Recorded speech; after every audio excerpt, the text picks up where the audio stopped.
Draft किया गया था थर्ड लॉ कमीशन में, ड्राफ्टेड बाय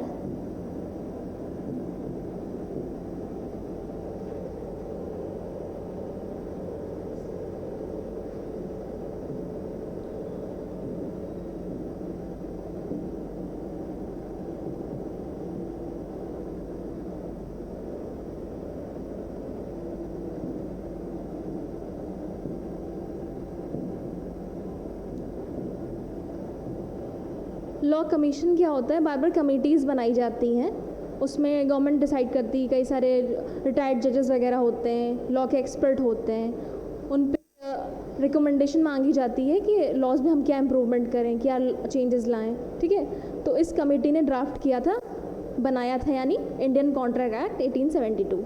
इसकी जो चेयरमैन थे इस कमेटी के, सर जेम्स स्टेफन।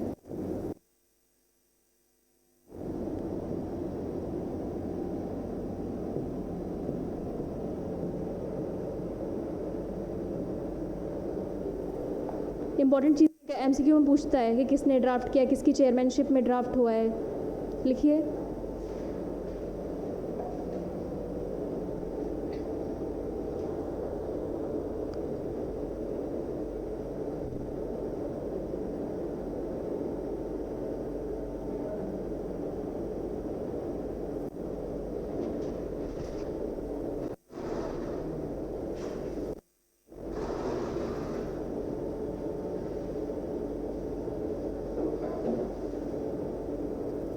आप जो है फ़ोन अपना निकालिए, उसमें सर्च करिए इंडियन कॉन्ट्रैक्ट एक्ट 1872। हाँ, बैराक खोल के रखिए।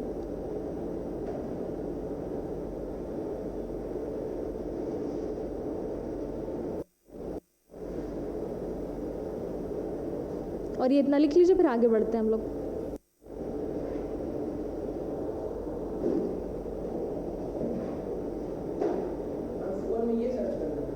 नहीं, बेयर एक्ट इसकी, Indian contract act 1872, bare act. अच्छा, बेयर एक्ट ऐसी दिखती है, ठीक है। ज़रूरी नहीं इसका कवर जो है येलो ही हो, सब कंपनी का अलग अलग रहता है, लेकिन इस तरह की होती है। तो बुक और इसमें बेयर एक्ट में डिफरेंस ये रहता है, बुक में पूरा बहुत ज़्यादा इंटरप्रिटेशन दे रखा होता है, इसमें जैसे ही पार्लियामेंट ने ड्राफ्ट करा होता है, लॉ बनाए होते हैं, एज इट इज़ इसमें होता है। और जो बेयर एक्ट होती है इसकी इंग्लिश भी थोड़ी सी ट्रिकी होती है, बाकी जो हम लोग इंग्लिश पढ़ते हैं उससे थोड़ी सी टफ होती है। एक बार CJI चंद्रचूड़ जो हैं उन्होंने बोला भी कि सिंपल लैंग्वेजेस में बेयर एक्ट आनी चाहिए ताकि हर इंसान समझ सके।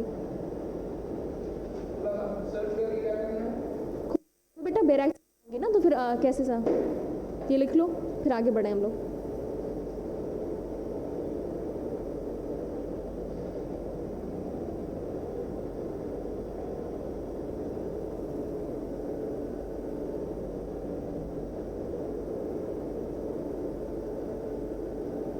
क्या वो नहीं मिल रही है, बेयर एक्ट नहीं मिल रही है? नहीं, इधर आओ, इधर आओ, निकालती हूँ।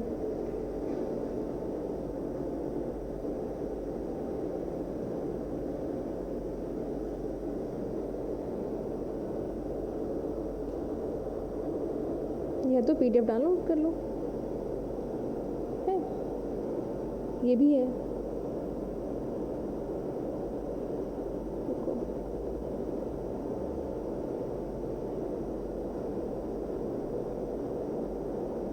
यहाँ से स्टार्ट है, ठीक है।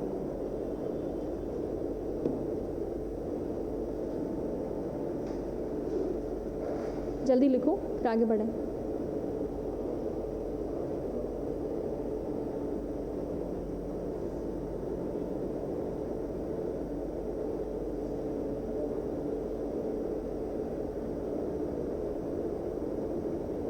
आपको मिला बेटा? आओ इधर आओ। जब मैं अपने फर्स्ट सेमेस्टर में थी लॉ के, हाँ यही हाँ, ये पूरा दे रखा है इंडेक्स, ठीक है। यहाँ से स्टार्ट है। हाँ, जब मैं अपने पहले सेमेस्टर में थी लॉ के, तो सर पढ़ा रहे थे, लॉ का ही कोई सब्जेक्ट पढ़ा रहे थे, तो मेरे सीनियर्स खोल के बैठे थे फ़ोन में बेर एक्ट। मुझे लगा यार इनकी कितनी अच्छी चीज़ें इन्हें पता है, मुझे तो कुछ पता ही नहीं, फ़ोन में बेर एक्ट खोल लेते हैं। फिर बाद में पता चला इसमें कुछ भी इतना ऐसा नहीं है कि आप फ़ोन से बेर एक्ट ना पढ़ सकें। इवन कई सारे लोग तो ऐसे होते हैं बेर एक्ट खरीदते ही नहीं, फ़ोन से पढ़ लेते हैं। अच्छा, बेर एक्ट की कुछ चीज़ें मैं सोच रही हूँ बता दूँ, क्योंकि जैसे जब आप लॉ का एग्ज़ाम दोगे, जहाँ से प्रिलिमिनरी लिखा है, जहाँ से शुरू हो रहा है कंटेंट,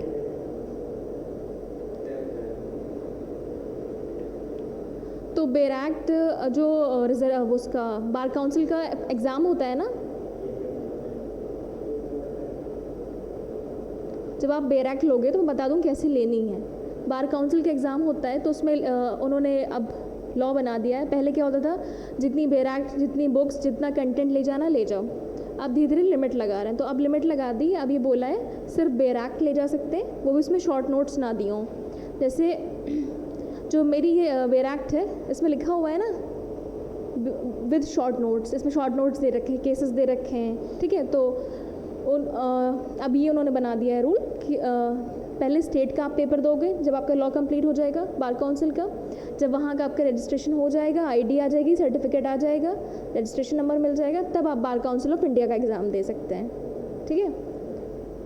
तो उन्होंने इसमें ये बना दिया। और दूसरी चीज़, जब आप जुडिशरी की तैयारी करेंगे तो जो हर स्टेट में ट्रांसलेशन आता है, और ट्रांसलेशन इसी से देते हैं बेर एक्ट से, ठीक है।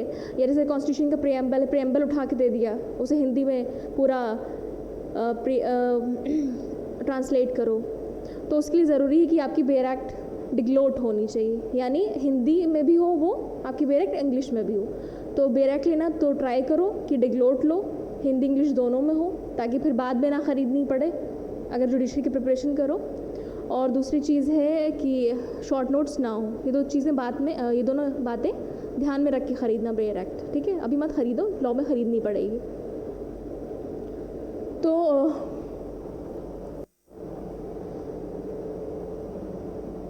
कौन से कलर चूज़ करें? ये वाला, ये ग्रीन। अब टर्म आता है इनएक्टेड, फुल यूज़ कर लेते हैं तो वो दिख नहीं रहा है। तो ये एक इनएक्टेड टर्म होता है, एक इन्फोर्समेंट। तो इन दोनों का डिफरेंस मुझे भी अपने ग्रेजुएशन तक नहीं पता था। जब मैंने पढ़ना स्टार्ट किया अपने कॉम्पिटिटिव एग्ज़ाम्स के लिए, तो ये इस चीज़ में कन्फ्यूजन हुआ कि हो क्या रहा है, कभी इनएक्टमेंट आ रहा है, कभी इन्फोर्समेंट आ रहा है, और मेरे टीचर्स ने भी बताया नहीं, ठीक है।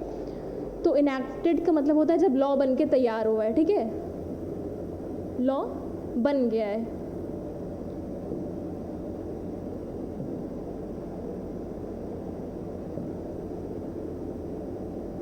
ये कब जब फोर्स में आ रहा है, ठीक है। इन्फोर्समेंट लिख के आ जाएगा, ये आएगा केम इनटू फोर्स, जब से लागू हो रहा है। आपके 3 लॉज आए अभी नए, वो बंद तो पहले है लेकिन फोर्स में 1 जुलाई से आए हैं, ठीक है। तो ये फोर्स में आया था कॉन्ट्रैक्ट एक्ट 1 सितंबर 1872।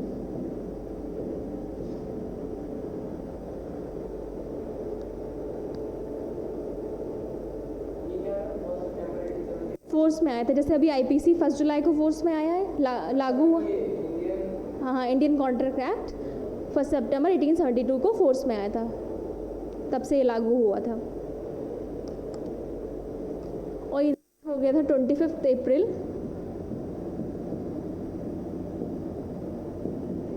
1872।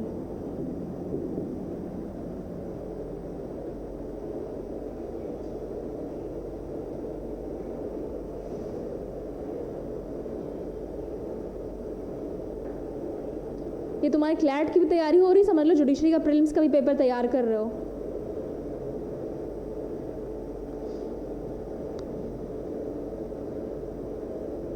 और कॉन्ट्रैक्ट एक्ट हर स्टेट में आता है।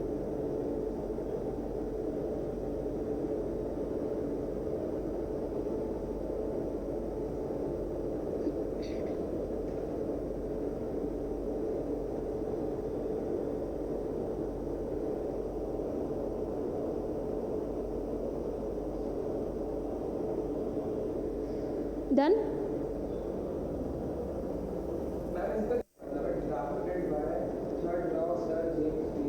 थर्ड लॉ कमीशन बेटा, तो थर्ड लॉ कमीशन ने इसे ड्राफ्ट किया था, इस एक्ट को बनाया था, और उस कमीशन के चेयरमैन थे सर जेम्स स्टीफन। ये जो एक्ट है ये हमारा आज़ादी से पहले का बना हुआ है।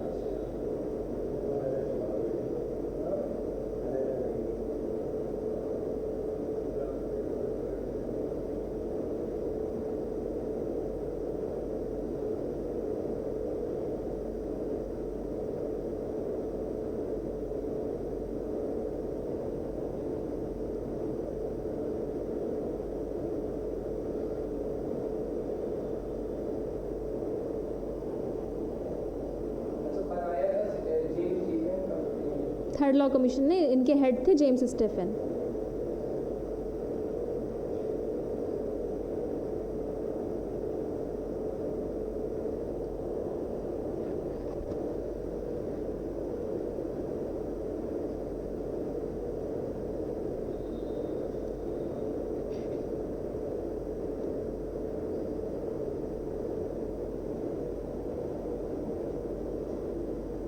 अब फिर मैं बेयर एक्ट के हिसाब से पढ़ा रही हूँ, क्योंकि हम लोग के साथ क्या होता था, कुछ टीचर्स बेयर एक्ट से पढ़ाते थे, तो जब दोबारा हम लोग रीड करते थे बेयर एक्ट तो ईजी होता था पढ़ना।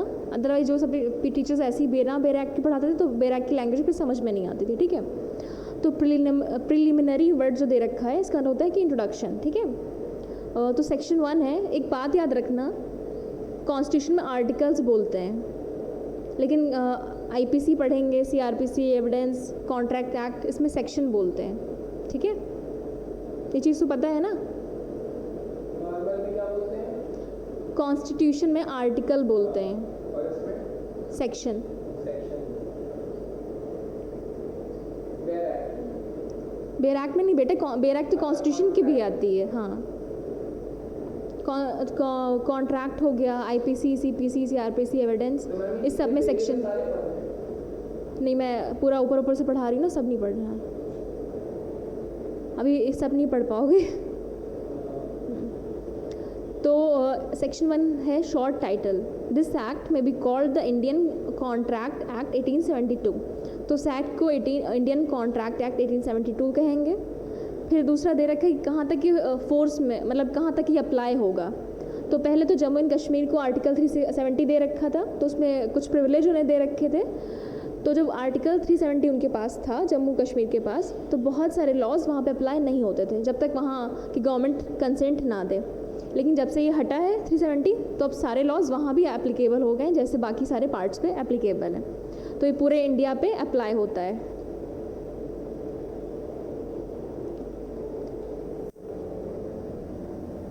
It extends to whole of India.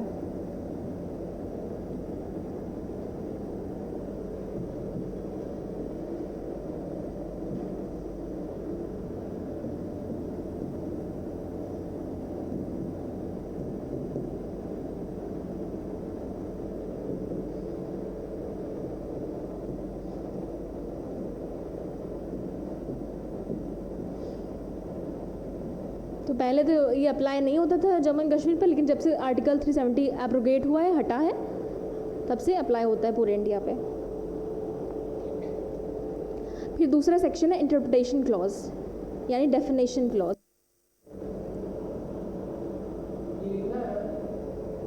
हाँ लिख लो, पूरे इंडिया पे अप्लाई होता है, बस इतना लिख लो, टू होल इंडिया।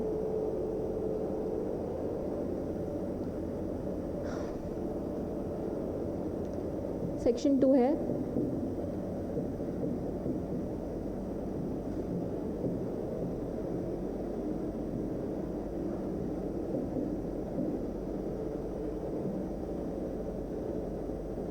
यानी डेफिनेशन।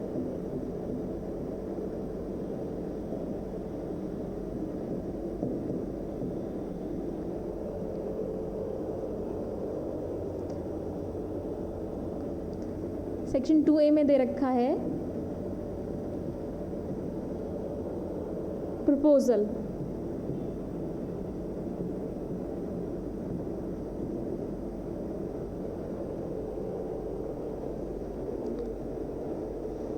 तो इसकी डेफिनेशन है व्हेन वन पर्सन सिग्निफाइज, लिखना मत, ठीक है,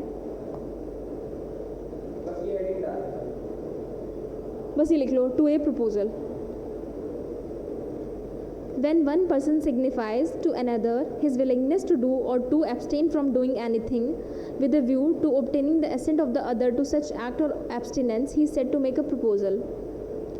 जब एक इंसान दूसरे इंसान को सिग्निफाई करता है अपनी विलिंगनेस कोई काम करने के लिए या कोई काम नहीं करने के लिए, और बदले में वो इंसान अपना जो है असेंट देता है, जैसे इन्होंने आपको प्रपोज़ल दिया कि मेरी गाड़ी इतने रुपए में ख़रीद लो, ठीक है, तो आपको कोई चीज़ करने के लिए कह रहा है, ठीक, आप फिर इनसे बोलेंगे ठीक है मैं तुम्हारी कार इतने में लेने के लिए अग्री कर रहा हूँ। तो इन्होंने प्रपोज़ल किया, ठीक है, आपने उसे एक्सेप्ट कर लिया, इनका प्रपोज़ल उसी रेट पे उसी कंडीशन पे, वो बन गया प्रॉमिस।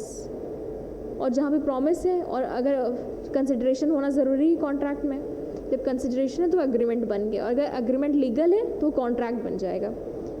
फिर दूसरा है टू बी प्रॉमिस।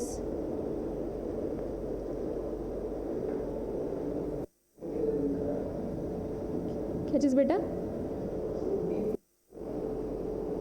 होगा? To be promise.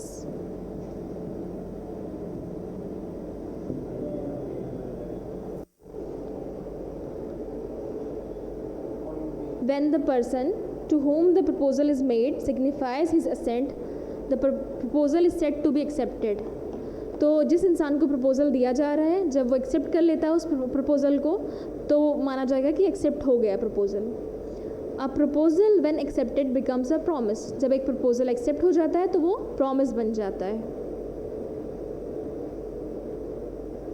लिखूं क्या? लिख देती हूँ थोड़ा सा।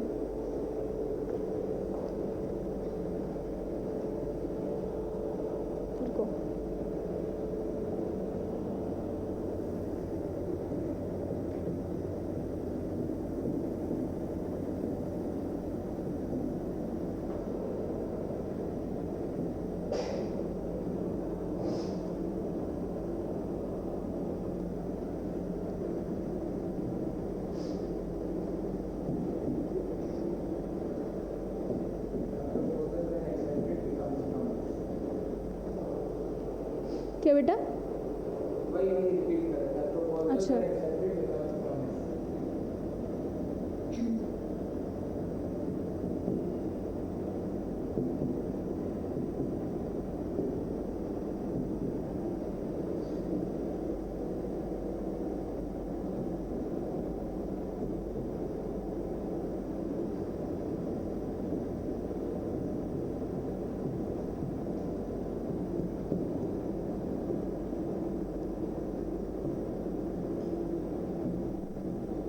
तो जिसे ऑफ़र किया गया वो अगर एक्सेप्ट कर लेता है प्रपोज़ल तो प्रॉमिस बन जाता है, ठीक है।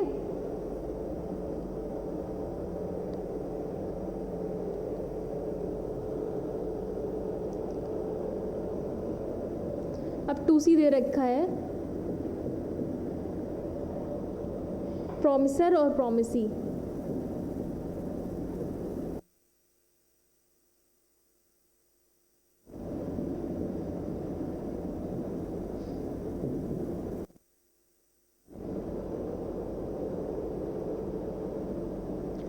तो जो इंसान प्रपोज़ल दे रहा है, ऑफ़र दे रहा है, उसे बोलते हैं प्रॉमिसर।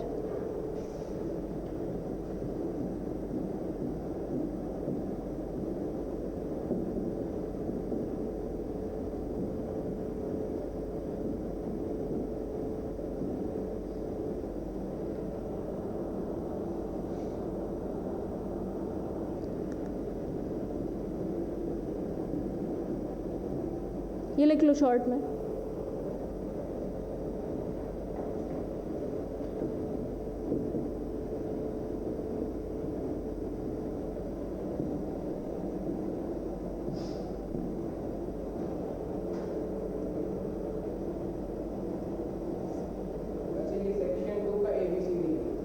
हाँ, सेक्शन 2 का C है ये।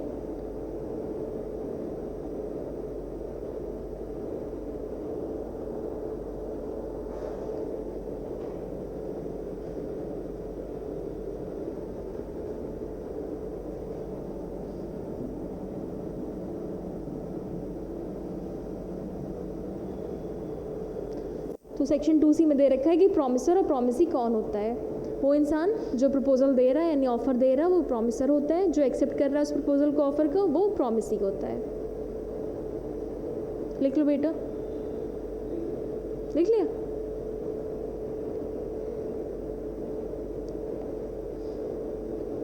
आप डिक्टेट भी कर ठीक है। ये है कंसिडरेशन।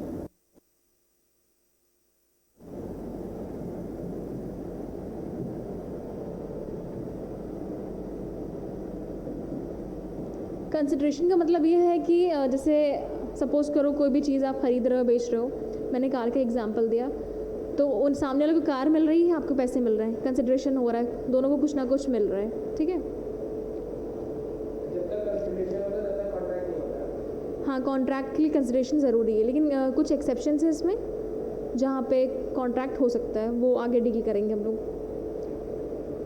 तो 2D ये कहता है when at the desire of the promisor the promisee, और मैं समझा रही हूँ, पढ़ दूँ इंग्लिश में फिर मैं एक्सप्लेन कर रही हूँ। When at the desire of the promisor the promisee और any other person has done और एब्सटेन फ्रॉम डूइंग और डज और एब्सटेन फ्रॉम डूइंग और प्रॉमिस टू डू और समथिंग कॉल्ड, हाँ, तो प्रॉमिसर के डिज़ायर पे प्रॉमिसी, प्रॉमिसर वो जो प्रपोजल कर रहा है, प्रॉमिसी वो जो एक्सेप्ट कर रहा है, तो प्रॉमिसर के डिज़ायर पे प्रॉमिसी या कोई और इंसान कोई चीज़ कर रहा है या कोई चीज़ नहीं कर रहा है, उसे बोलते हैं कंसिडरेशन, ठीक है। अच्छा, कंसिडरेशन जो है ज़रूरी नहीं, जैसे दो पार्टीज़ हैं तो ज़रूरी ए और बी, तो ज़रूरी नहीं कि ए की तरफ से ही कंसिडरेशन आए, सी भी कंसिडरेशन कर सकता है, लेकिन इंग्लिश लॉ में ऐसा नहीं होता, इंडिया में होता है।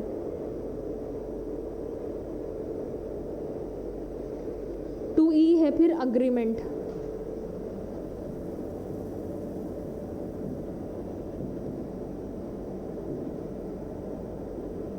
अच्छा, ये जो स्मॉल लेटर्स में दे रखा है ना, तो बैक में जैसे दिया होता है वैसे ही लिखना होता है, जैसे स्मॉल में दिया है तो आप कैपिटल में नहीं लिख सकते हो। तो अग्रीमेंट की डेफिनेशन है every promise and every set of promises forming the consideration for each other is an agreement. Her promise, every set of promise, मैं लिखती हूँ ना, every promise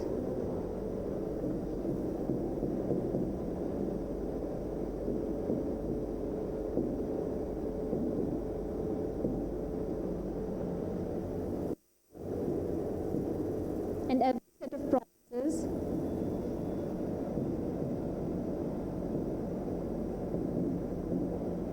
forming consideration for each other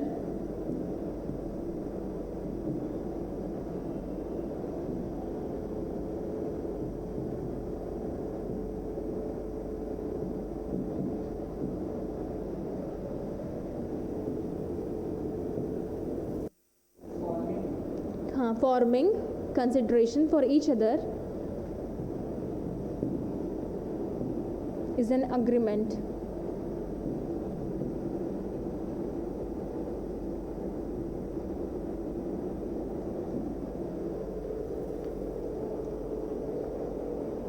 her promise या हर set of promises, यानी ज़रूरी नहीं है कि एक ही प्रॉमिस हो, कई सारे प्रॉमिसेस हो सकते हैं, जो कंसिडरेशन फॉर्म कर रहे हैं एक दूसरे के लिए, वो अग्रीमेंट होंगे। दोनों पार्टीज़ को कुछ ना कुछ मिल रहा है, दोनों की तरफ से कंसिडरेशन हो रहा है।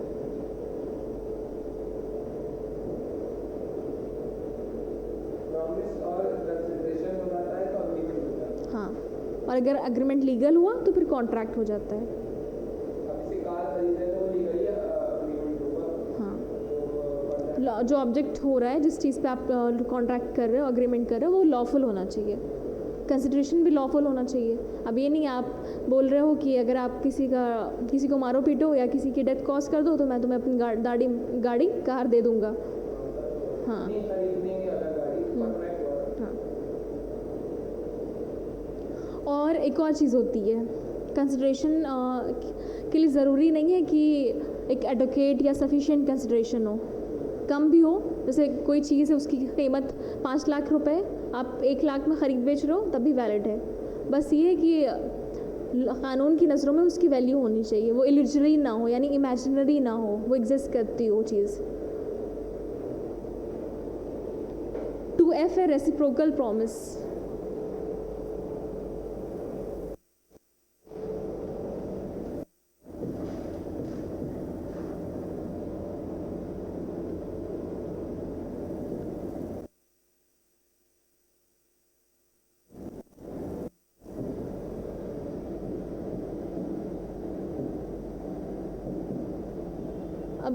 रेसिप्रोकल प्रॉमिस का मतलब ये होता है, जैसे इन्होंने बोला कि मेरी गाड़ी 5 लाख में ले लो, ठीक है, क्या मेरी कार तुम 5 लाख में लोगे?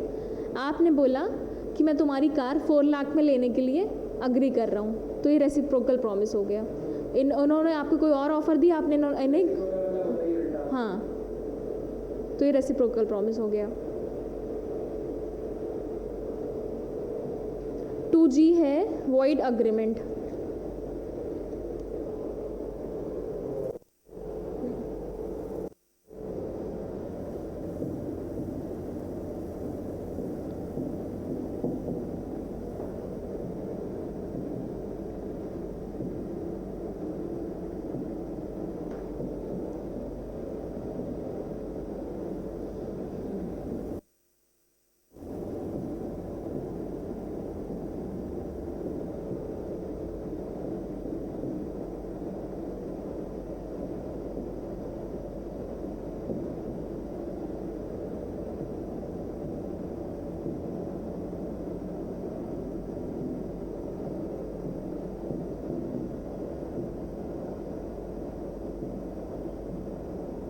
An agreement not enforceable by law is void agreement.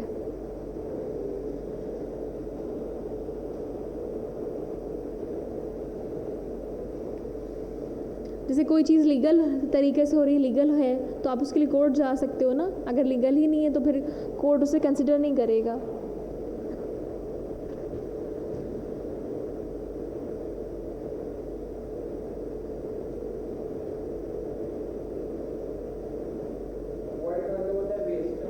Void का मतलब जिसकी कोई वैलिडिटी ना हो, जो वैलिड ना हो, जिसका कोई इफेक्ट ना हो,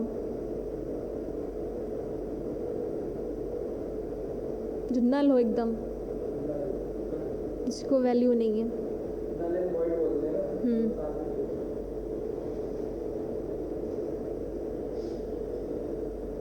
आगे बढ़ाऊँ? फिर है 2H। तो डेफिनेशन आपकी कॉन्ट्रैक्ट की दे रखी सेक्शन 2H में, ठीक है।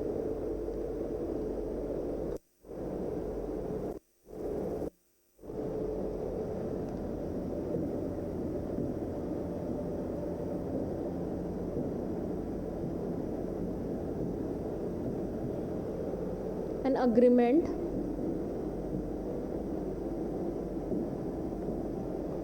enforceable by law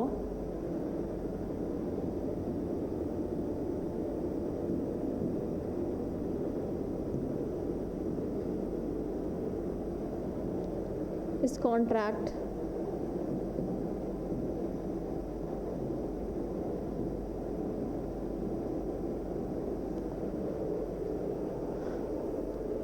एक अग्रीमेंट जो इन्फोर्सिबल है लॉ के द्वारा, वो कॉन्ट्रैक्ट है।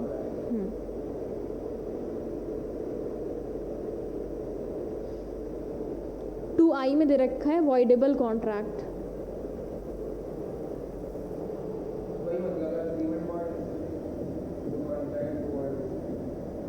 अब वॉइड इसमें बताया है कौन से हो सकते हैं, ठीक है।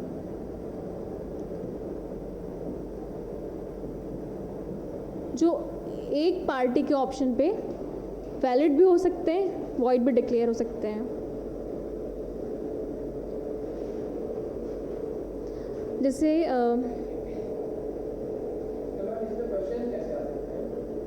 क्वेश्चंस आपको एक सिचुएशन दे देगा, पूछेगा कि कौन सा एग्रीमेंट है, ये वॉइड है, वैलिड है, अनइन्फोर्सेबल है, इलीगल है, इस तरह से पूछता है।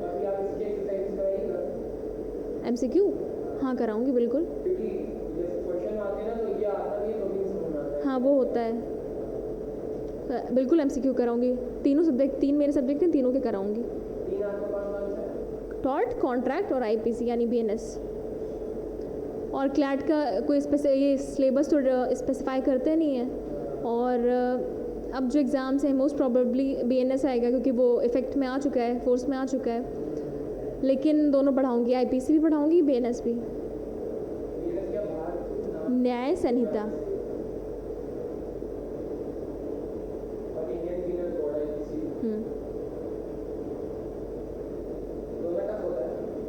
नहीं टफ नहीं होगा, सब समझ में आएगा, परेशान नहीं हो। वॉइडेबल कॉन्ट्रैक्ट 2I में दे रखा होता है। वॉइडेबल का मतलब है कि कुछ पता नहीं, ना वो वैलिड है ना वॉइड है, और दो पार्टीज़ हैं तो एक पार्टी पे डिपेंड करता है, वो उसे चाहे वैलिड डिक्लेयर कर दे या वॉइड डिक्लेयर कर दे। जैसे जब आप हिंदू लॉ पढ़ेंगे तो उसमें एक चीज़ है प्री मैरिज प्रेगनेंसी। तो अगर एक लड़की वो प्रेग्नेंट है बाय सम अदर मैन और वो शादी होती किसी और से और उसे बताती नहीं है कि ऐसी ऐसी बात है, शादी के बाद उस लड़के को पता चलता है, तो उस लड़के पे डिपेंड करता है कि वो एक्सेप्ट कर ले, उस शादी को कंटिन्यू करे या जो है डाइवोर्स ले ले। तो वैसे ही होता है, एक पार्टी पे वॉइडेबल का मतलब यही, एक पार्टी पे डिपेंड करता है, voidable at the option of other one party.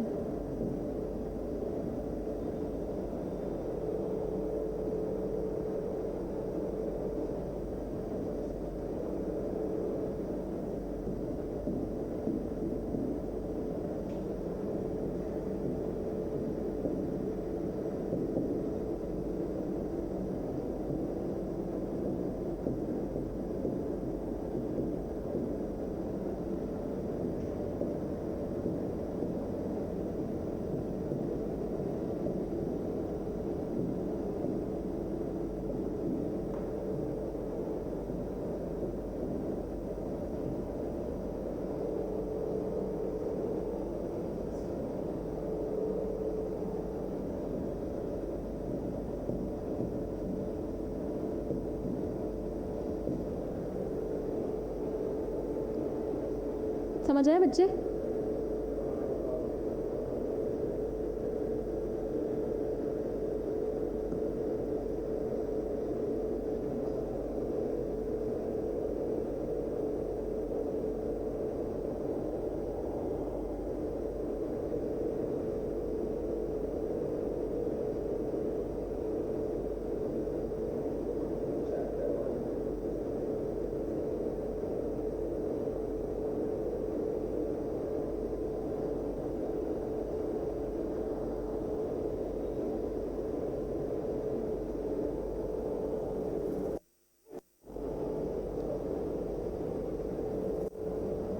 एक केस अब लिख लो, चिदम्बरा वर्सेस पी.एस. रेंगा। हाँ, उसमें नहीं दिया होगा, जो ऑनलाइन दे रखी होती है ना बेर एक्ट, उसमें नहीं होता है, जो ये होती हैं पब्लिश्ड वाली इसमें रहती हैं। Chidambara versus PS. रेंगा।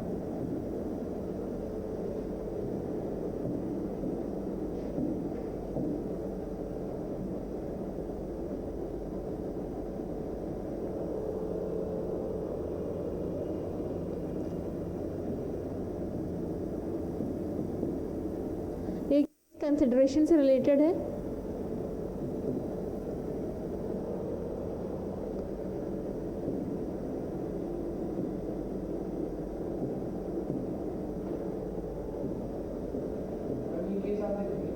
हाँ बेटा,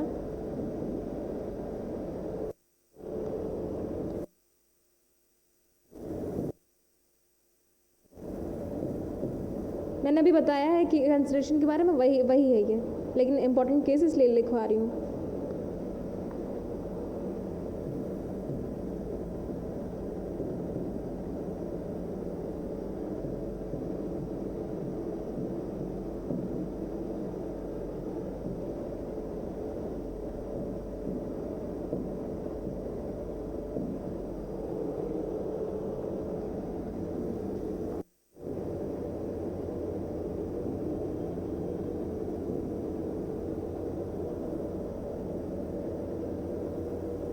सही।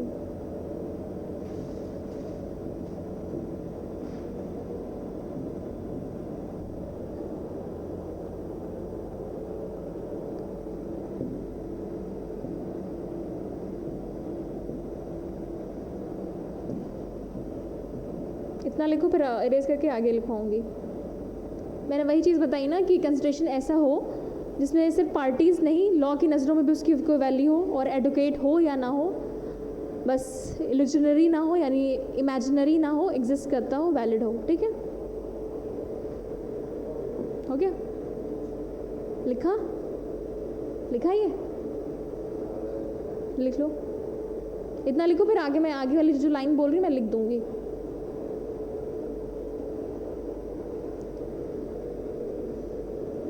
कॉन्ट्रैक्ट कैसा लग रहा है? अच्छा लग रहा है।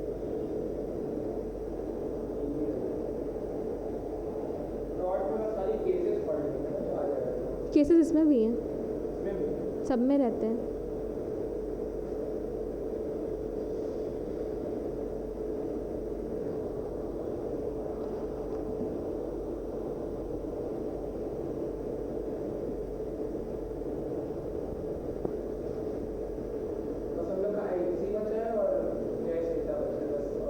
आईपीसी वही है, न्याय संहिता, भारतीय न्याय संहिता ही है। हाँ हाँ ना, नहीं कहाँ से सभी, अभी टॉर्ट के कई टॉपिक बचे हैं। हाँ, कॉन्ट्रैक्ट भी अभी एक ही क्लास में कहाँ ख़त्म हो जाएगा? 3 सब्जेक्ट हैं। हाँ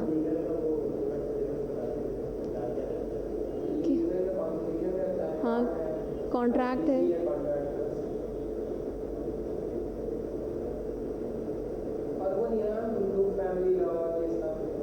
लॉ में पढ़ोगे, जब ग्रेजुएशन करोगे तब पढ़ोगे।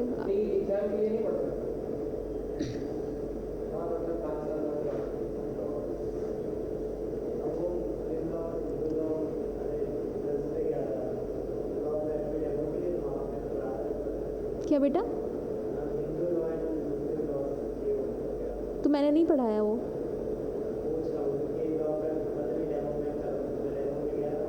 हाँ, हिंदू लॉ, मुस्लिम लॉ।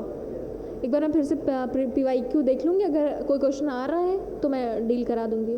वो मैंने पहले बोला था कि जनरली तुम लोग का यही सिलेबस है, लेकिन अगर मैं PYQs देखूँगी, एनालाइज करूँगी, अगर कोई क्वेश्चन आ रहा है, अगर फैमिली लॉ तुम्हारे पेपर में आ रहा है तो पढ़ा दूँगी।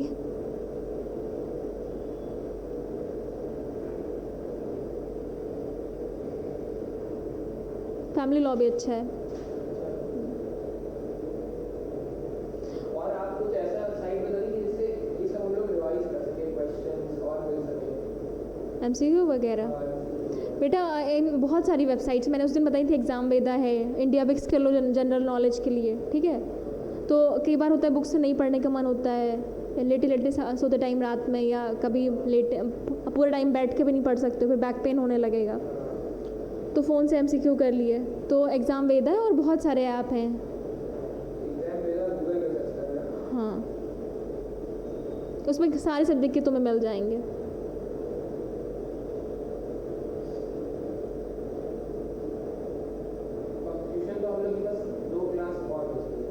अच्छा,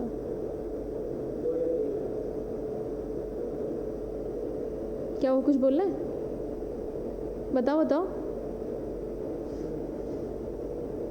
तो तुम कल कहाँ घूमने गए? कहीं घूमने गए?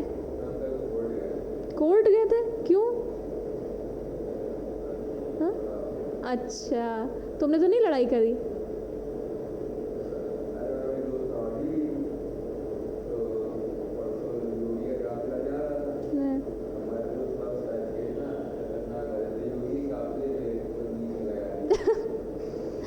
जान के पंगा ले लिया तुमने। हाँ, CM से पंगा ले लिया वो भी।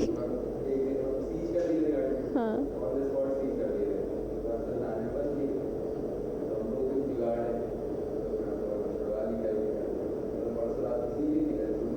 सही है,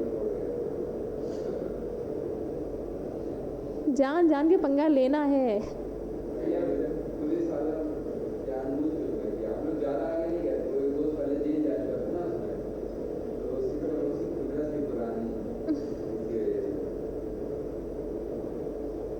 आगे का लिखवा रही हूँ उसका, इसी केस का।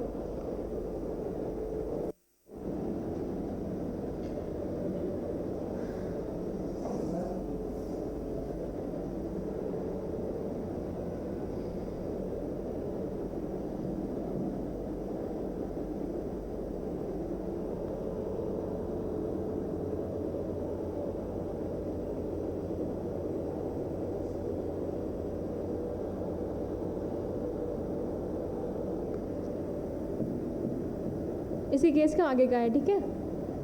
It must be real,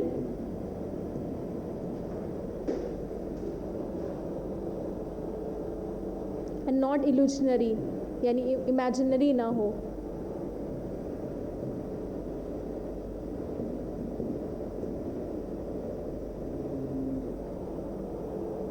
weather advocate यानी सफिशिएंट हो या ना हो।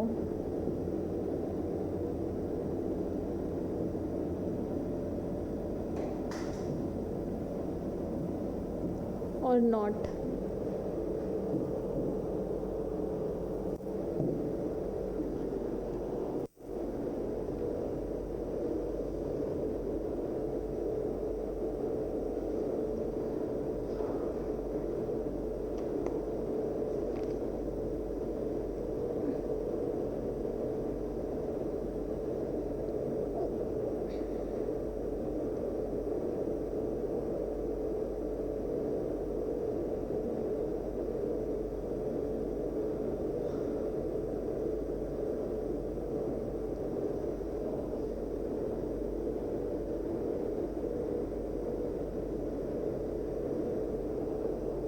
लॉ में केसेस ही तो परेशान करते हैं, क्योंकि जो है क्लैट में तो फिर भी इतना लेटेस्ट जजमेंट नहीं पूछता है, बट बाकी पेपर में जुडिशरी वगैरह में जो लैंडमार्क हैं, जो पहले के इंपॉर्टेंट केसेस है वो भी पूछ लेता है, जो करंट के हैं वो भी पूछ लेता है।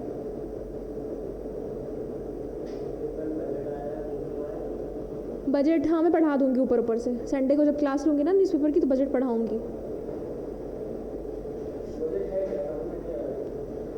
देखो हर साल बजट पेश करा जाता है, जो फाइनेंस मिनिस्टर होता है वो जो है पार्लियामेंट पेश करता है, तो पूरे साल का जो है वो करते हैं कि किस में कितना हमें खर्च करना है, किस पे एजुकेशन सिस्टम पे बाकी चीज़ों पे, तो उस हिसाब से फिर प्लानिंग होती है। गर्म हो गया फ़ोन? हाँ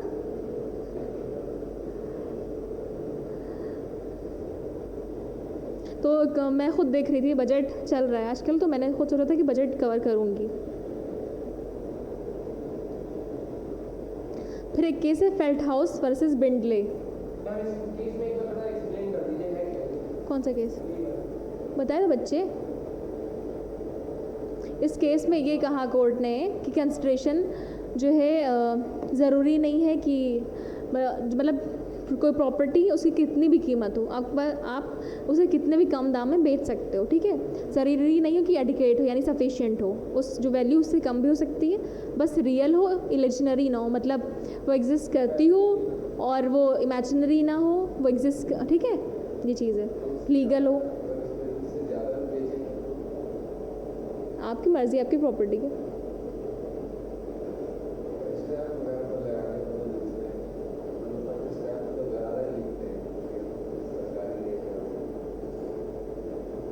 क्या चीज़ बोल रहे हो, फिर से बोलो।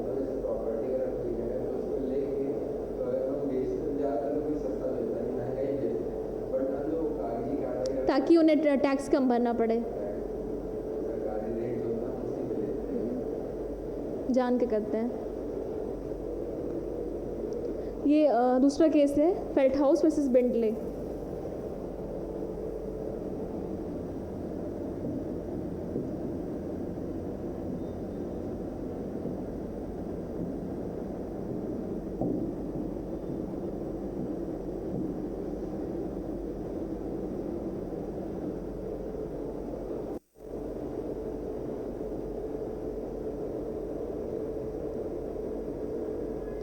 इसमें एक चाचा भतीजे होते हैं, चाचा अपने भतीजे से बोलते हैं कि तुम्हारा वो वाला हॉर्स मैं ख़रीदूँगा, ठीक, तो ये मुझे ख़रीदना है, ये बस ऑफ़र हुआ। जो भतीजा होता है, जो नेफ्यू होता है, वो अपने एक एम्प्लॉय से बोलता है कि वो किसी को मत बेचना, वो मेरे चाचा ने लेने के लिए कहा है। तो फिर बाद में जो एम्प्लॉय होता है भतीजे का, उसे ध्यान नहीं रहता, वो बेच देता है किसी और को, तो चाचा जो होते हैं वो केस कर देते हैं। तो कोर्ट यहाँ पे कहता है कि यहाँ पे कम्युनिकेशन एक्सेप्टेंस का कम्युनिकेशन होना ज़रूरी है, प्रपोजल का भी एक्सेप्टेंस का भी। जिसके कम्युनिकेशन का मतलब है जिसके लिए किया जा रहा है, जैसे प्रपोजल जिस इंसान के लिए किया जा रहा है उसकी नॉलेज में होना चाहिए, उस तक पहुँचना चाहिए। एक्सेप्टेंस जो इंसान कर रहा है प्रपोजल का, जिसके प्रपोजल का, तो उस इंसान को पता होना चाहिए। जैसे चाचा ने यहाँ पे प्रपोजल दिया ख़रीदने का हॉर्स, ठीक है, जो नेफ्यू था उसने एक्सेप्टेंस उन्हें नहीं दिया, उन्हें नहीं बोला कि ठीक है आप मेरा हॉर्स ले लीजिएगा, ठीक है, अपने एम्प्लॉय से बोला।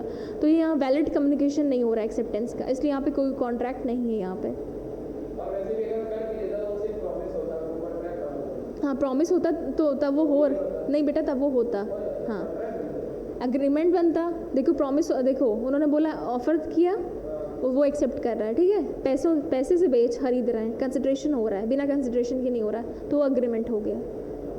लेकिन ज़रूरी है कि प्रपोजल का भी और एक्सेप्टेंस का भी कम्युनिकेशन उस इंसान को हो जो वो कर रहा है। Communication made to third person is not valid.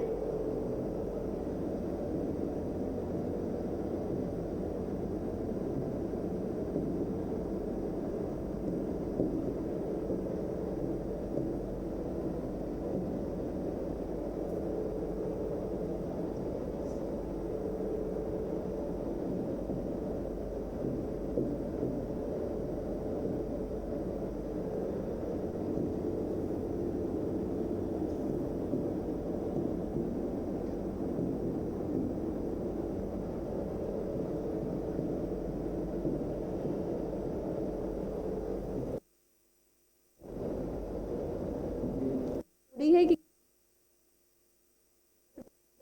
जो दो पार्टी के बीच हो, थर्ड पर्सन को अगर कम्युनिकेट कर रहा है तो वो वैलिड नहीं होगा। जो मैंने बताया है इसका केस का कंटेंट वो अपने वर्ड्स में लिख लो नोटबुक में।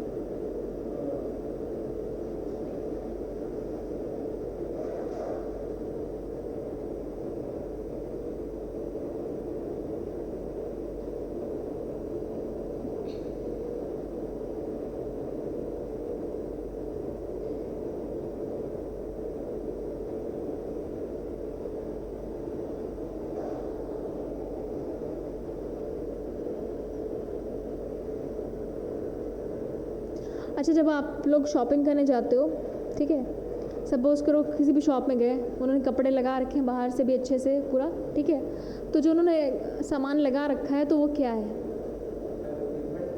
नहीं, एडवर्टीजमेंट नहीं, कॉन्ट्रैक्ट के सेंस में।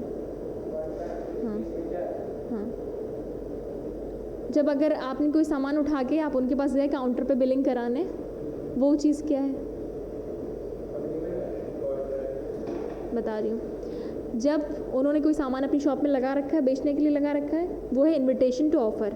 आप गए, कोई सामान आपने पिक किया, आप उनके पास गए ख़रीदने के लिए, ठीक है, बिल कराने गए, तब जो आपने सामान उठाया आप ख़रीदने के लिए गए उनके काउंटर पे, ये हो गया ऑफ़र, ठीक। फिर अगर उन्होंने वो चीज़ सेम प्राइस पे एक्सेप्ट करी तो हो गया एक्सेप्टेंस, ठीक। इसका लिख लिया?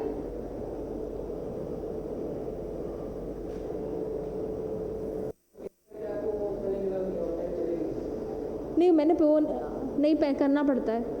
हाँ,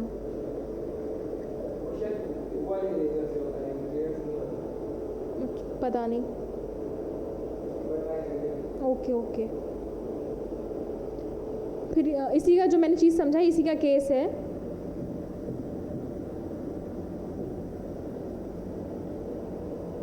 pharmaceutical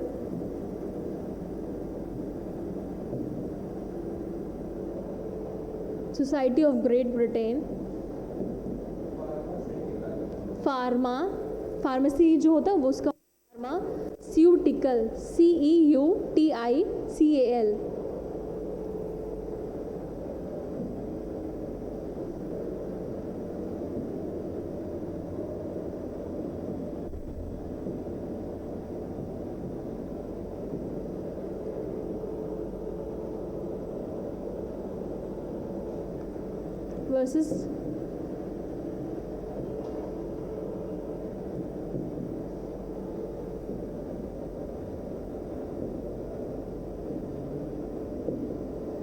versus Boots Cash chemical.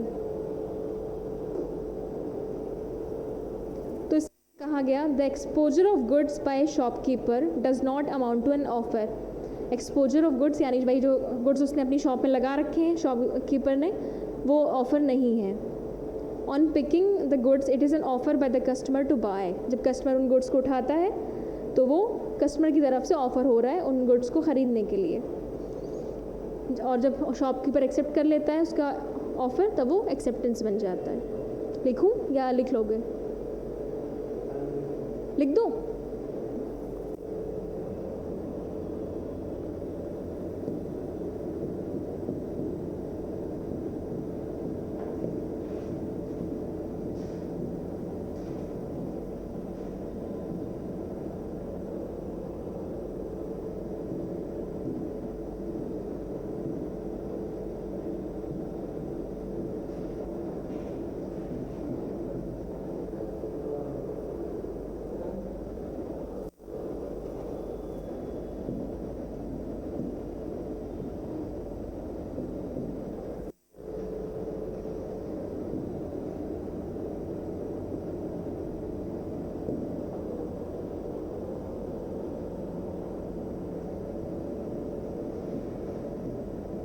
इतना लिखो, फिर इरेज करके ऊपर लिखाऊं? कर दूं?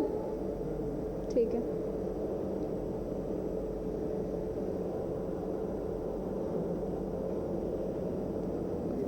Picking the goods, you are right. Clear करने के बाद नहीं करना होता pen click.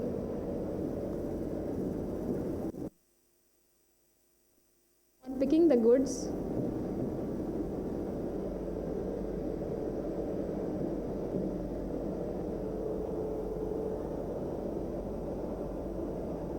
it is an offer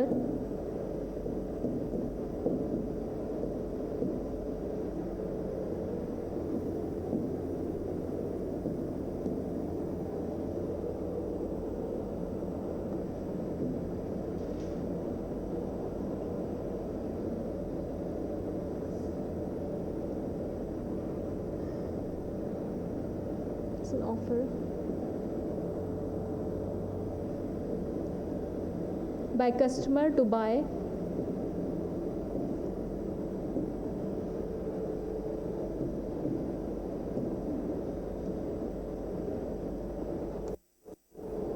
and sale is not effected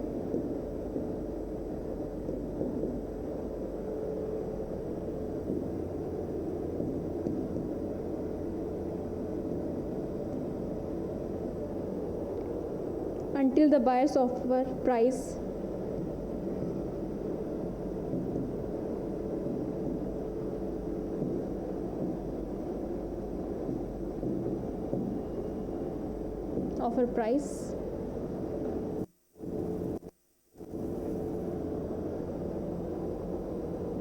is accepted by shopkeeper.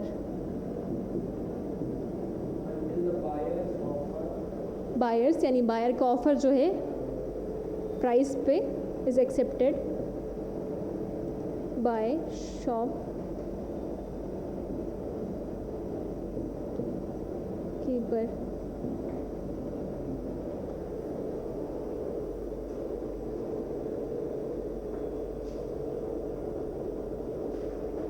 अच्छा, जो बॉर्नवीटा है वो हेल्दी ड्रिंक है या नहीं है, कैसे पता?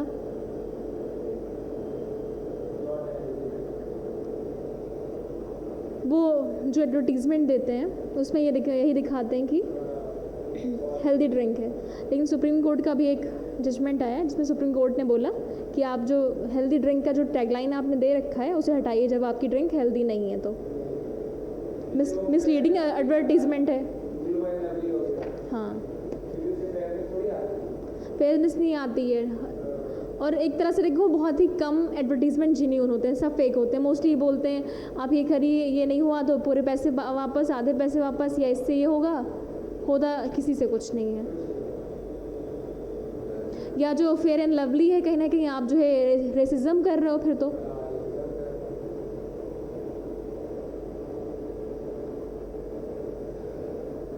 लॉ पढ़ो और क्रिटिसाइज़ करो। हाँ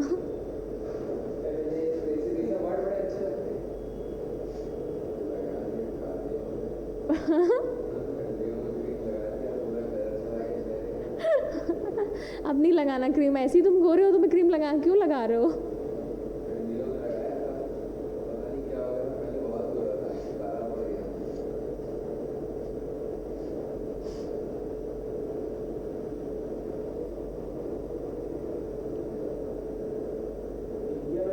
कोई मॉइस्चराइज़र वगैरह यूज़ करो ठंडियों में, क्योंकि ड्राइनेस होती है, गोरे होने के लिए कुछ मत करो। अच्छा, मॉइस्चराइज़र लगा। पानी बहुत अच्छा है, पर जहाँ बात जाओ फिर वैसे ही लगा क्या एकदम बुरे के फिर आकर वैसे खा लो। हर जगह का अलग अलग पानी रहता है।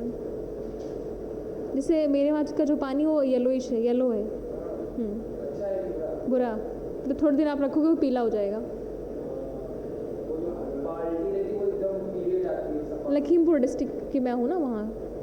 तो आप इधर ही रहती हैं मतलब नहीं, अभी तो मैं ओल्ड लखनऊ से अप डाउन कर रही हूँ अपनी मौसी के घर से, बालागंज। बालागंज में और चाकू है। अच्छा, बाकी मैं पीजी देख रही हूँ यहाँ पे। वो एरा हॉस्पिटल के पास रहती है क्या?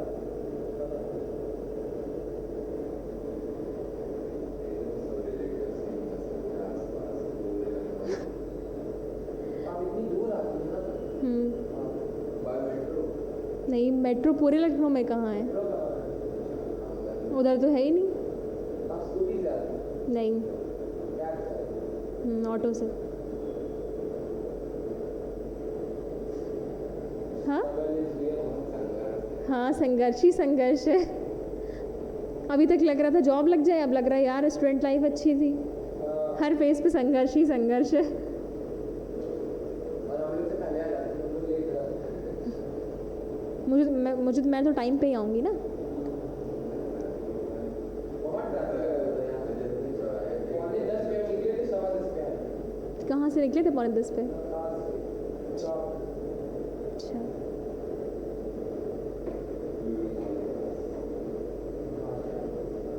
क्या चीज़? तो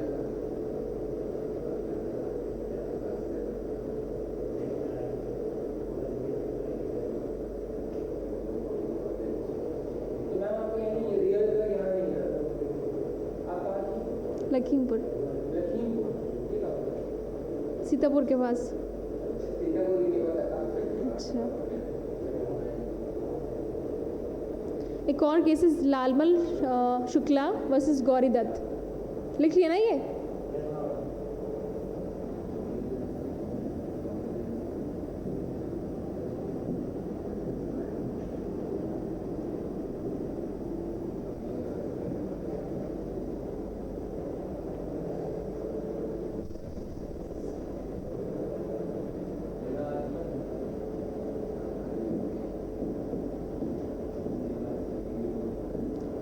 लालमन शुक्ला वर्सेस गौरी दत्त। इसमें क्या होता है, एक बच्चा खो जाता है तो मालिक बोलते हैं कि जाओ ढूंढो जाके अपने सर्वेंट से उस बच्चे को, मालिक के बच्चे को।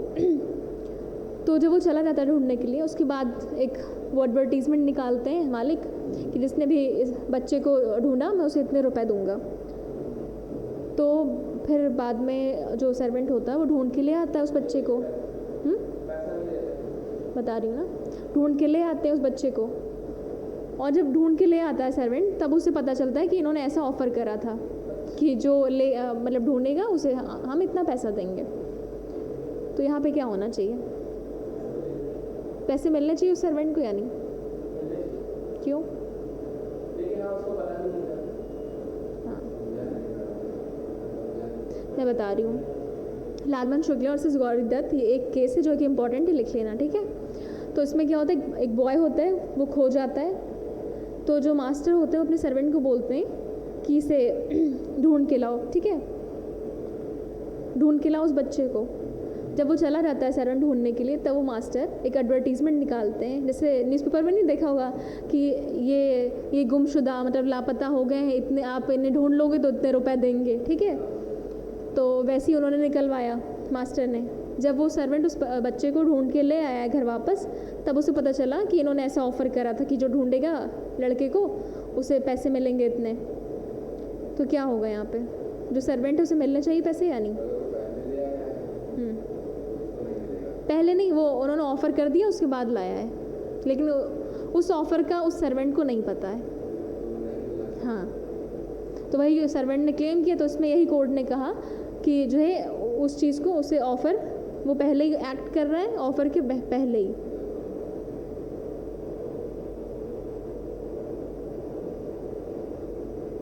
दोनों में कोई कंसिडरेशन नहीं हो रहा था तो अग्रीमेंट कैसे हो जाएगा? अग्रीमेंट नहीं है तो कॉन्ट्रैक्ट कैसे होगा? लिख लो ये।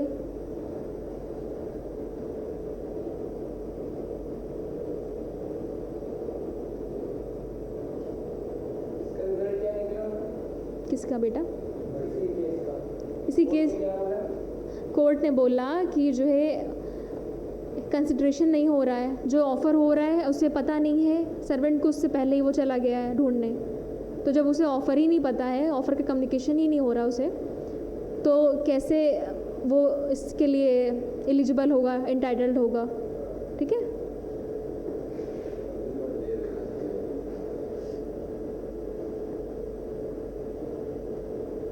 पैसा ऐसी चीज़ है, कौन आसानी से देता है ना? ये भी बात है, कौन पैसे देना चाहता है?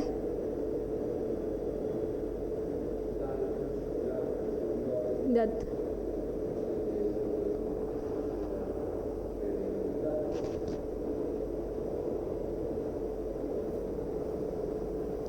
आपने लिखा? लिखूं क्या? ठीक है।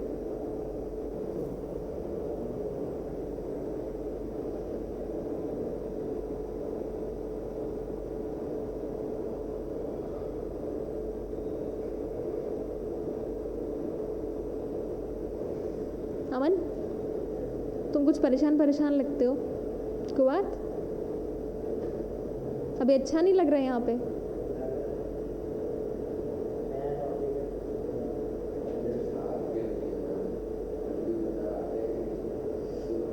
जब वो खुद अपने घर से आया हमें बिल्कुल अच्छा नहीं लग रहा है, लेकिन रुके नहीं 2 मिनट तक।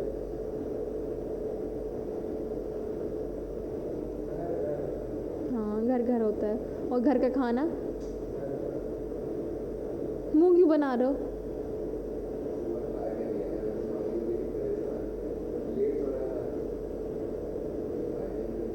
खा लिया होता।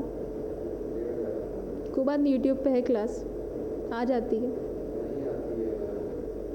आती है। तो बिल्कुल नहीं लग रहा देखने में वीडियो, बड़ी लंबी लगती है। अगर तरीके 2 घंटा कट गया पता नहीं चलता। ऐसे टाइम नहीं पता लगता, यूट्यूब पे बड़ी लगती है। बहुत बड़ी लगती है।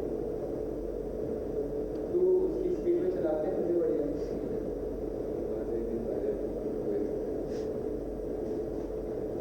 एक और केस है Carlill versus carbolic smoke ball को।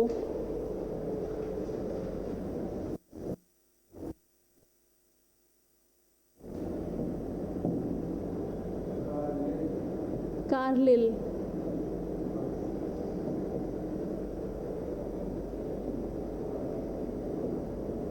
सब केमिस्ट्री के नाम आ गए, कार्बोलिक एसिड।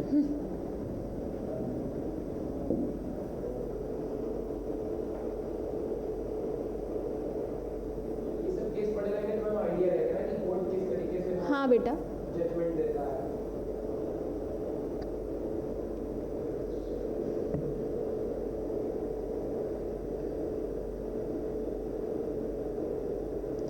अच्छा।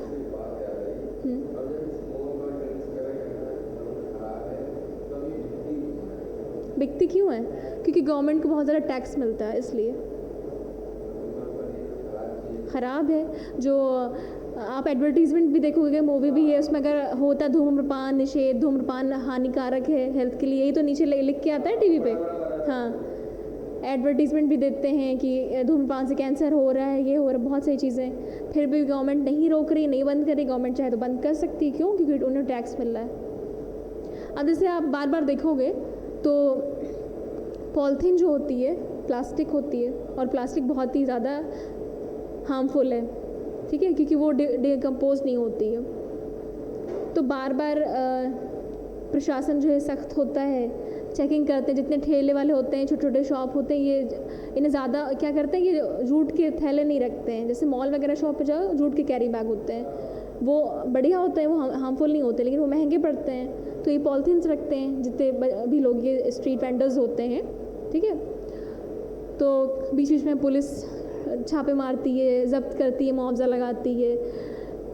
लेकिन अगर पॉलीथीन बनाने वाली फैक्ट्री ही बंद कर दी जाए तो गवर्नमेंट ये भी तो कर सकती है।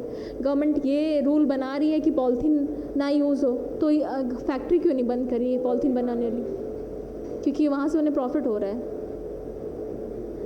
से exactly with the liquor and smoking चीज़ें जितनी भी हैं, सिगरेट वगैरह। सिंगल यूज प्लास्टिक जो लिकर है, शराब जो है, उस पर भी बहुत ज़्यादा टैक्स मिलता है गवर्नमेंट को, इसीलिए नहीं बंद कर रही है। क्योंकि मैम ये भी प्लास्टिक की अगर चेयर तो हर कोई वाली जैसे लोहे की भी चेयर आती है और स्टील की चेयर, वुडन चेयर भी आती हैं। वुडन चेयर भी आती है, हाँ। ये ज़्यादा सस्ती पड़ती है, तो ये भी होता है चेयर टेबल हर कोई अफोर्ड नहीं कर पाता इस वजह से, लेकिन ये सिंगल वाली को बंद कर देना चाहिए। प्लास्टिक भी अच्छे वैरायटी की यूज़ कर लें, जैसे ये प्लास्टिक की वाटर बॉटल्स आती हैं, इनका भी अलग अलग लेवल रहता है।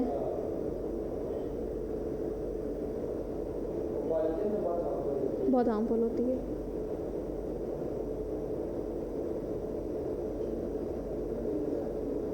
मतलब खत्म नहीं हो सकती ना वो, डिकम्पोज नहीं होती कभी।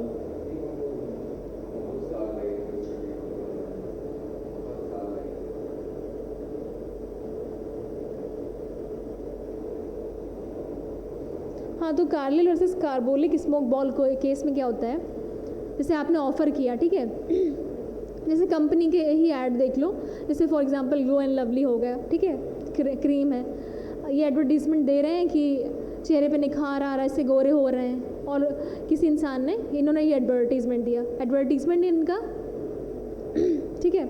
अब कोई इंसान है तो भले ये जैसे मैं ही हूँ, ठीक है, मैं इनका प्रोडक्ट खरीदती हूँ, मैं fair and lovely glow and lovely लगाती हूँ, मुझे उससे कोई फ़ायदा नहीं होता है, तो मैं इनके ऊपर केस कर देती हूँ, तो ये लायबल होंगे। हाँ, ये नहीं बोल सकते कि नहीं हमने उन्हें तो ये ऑफ़र दिया ही नहीं था, वो तो जनरल ऑफ़र है ना, ये तो आप पूरे पब्लिक को एटलार्ज कर रहे हो। ऑफ़र दो तरह के होते हैं, स्पेसिफिक और जनरल, ठीक है। ऑफ़र स्पेसिफिक और जनरल। स्पेसिफिक हो गया कुछ एक इंसान को या पर्टिकुलर लोगों को आप कर रहे हैं, जनरल बहुत सारे लोगों को करा जा रहा है ऑफ़र, ठीक है। जैसे जो मैंने बताया एडवर्टीजमेंट वाला, ये क्रीम वगैरह हो गई, जितनी चीज़ें, ये जनरल ऑफ़र है, सबको करा जा रहा है।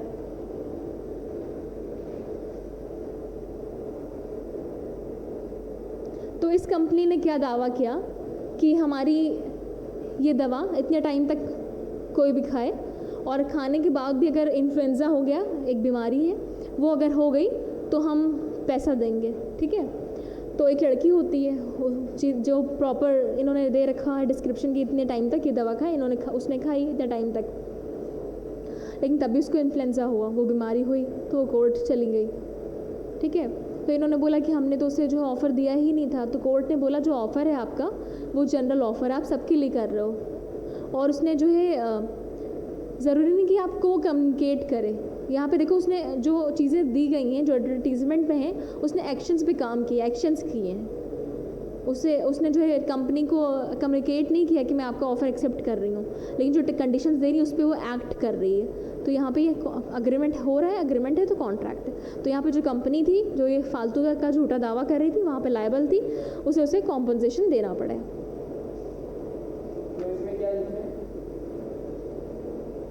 क्या लिखो, आपने वर्ड में लिखी क्योंकि बाद में कॉलेज में याद नहीं रहता है कौन सा केस है। हाँ, तो जो मैंने बताया ये लिखो कि एक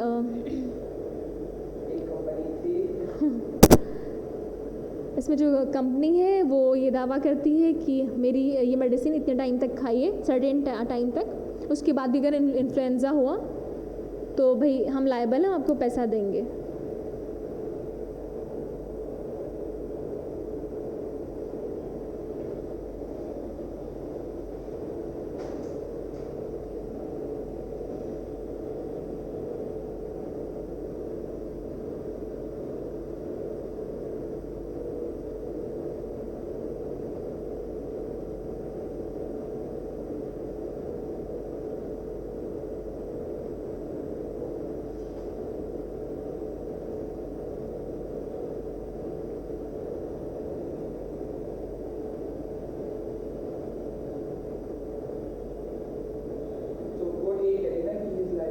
हाँ, कंपनी लायबल होगी क्योंकि ये जनरल ऑफ़र है, और जो कंडीशंस दे रखी हैं उसके अकॉर्डिंग ही वो लड़की एक्ट कर रही है।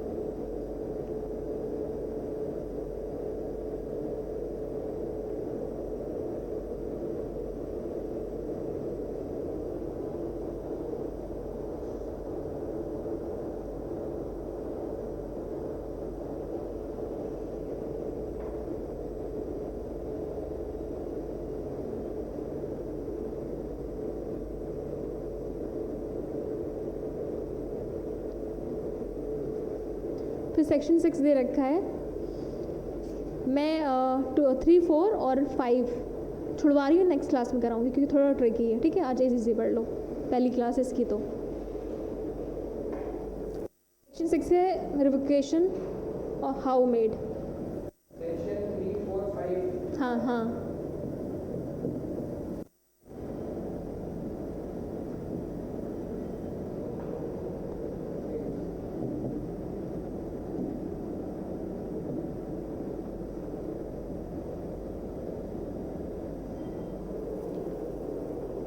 तो एक प्रपोज़ल जो आप कर चुके हैं, किसी को प्रपोज़ल किसी चीज़ के लिए, तो कैसे रिवोक हो सकता है ये बताया है सेक्शन 6 में। मतलब क्या होता है? उसे आप कैसे ख़त्म कर सकते हो।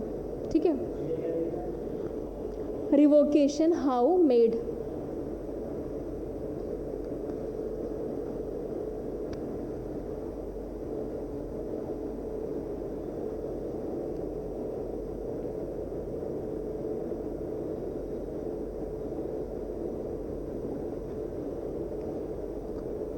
पहला पॉइंट है communication of notice.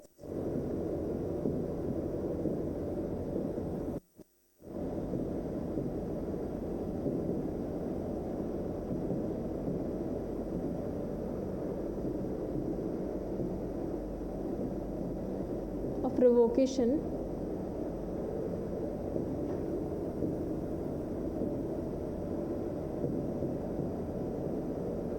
To the other party.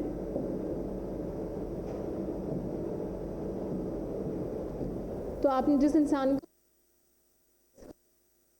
किसी चीज़ के लिए आप उसे नोटिस दें, उस नोटिस में बताएं कि मैं अपना प्रपोज़ल वापस ले रहा हूँ। ठीक है,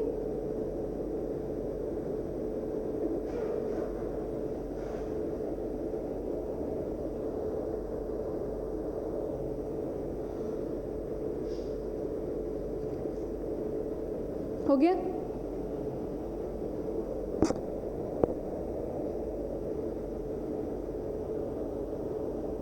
मैम इसको सेक्शन 6 को रिमेंबर कैसे रखना है? इसमें ये दे रखा है कि जब प्रपोज़ल जो कर रहे हैं आप उसे रिवोक कैसे करेंगे। बस हेडलाइन इतनी दे रखी है इसकी, सेक्शन रिवोकेशन हाउ मेड।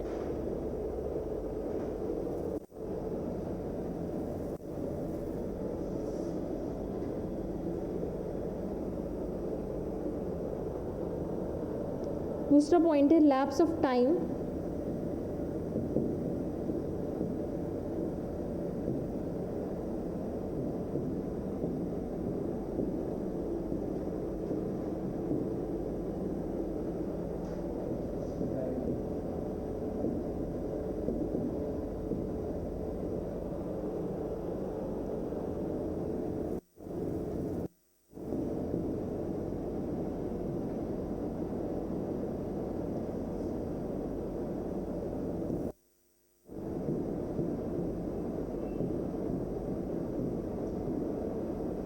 तो अगर आप एक्सेप्ट प्रपोज़ल दे रहे हो तो एक टाइम लिमिट दे रहे हो, ठीक है, कि इतने टाइम तक ये चीज़ ख़रीदो, और सामने से कोई कम एक्सेप्टेंस नहीं हुआ तो ऑफ़र लैप्स कर जाएगा, मतलब ख़त्म हो जाएगा। जो ऑफ़र एक टाइम पीरियड के लिए, सर्टेन टाइम के लिए है, ओपन है, अगर वो टाइम ख़त्म हो गया तो वो ऑफ़र ख़त्म। अच्छा, एक और चीज़ है, तो अगर टाइम फिक्स है तो वो टाइम, ठीक है, लैप्स ऑफ टाइम जो प्रिस्क्राइब है प्रपोजल में। अगर टाइम नहीं फिक्स है तो लेकिन रीज़नेबल क्या होता है, रीज़नेबल टाइम क्या है, ये डिफ़ाइन नहीं किया गया है एक्ट में। बस ये कहा गया है कि रीज़नेबल टाइम हर केसेस में उसके फैक्ट के बेसिस पे डिसाइड करा जाएगा।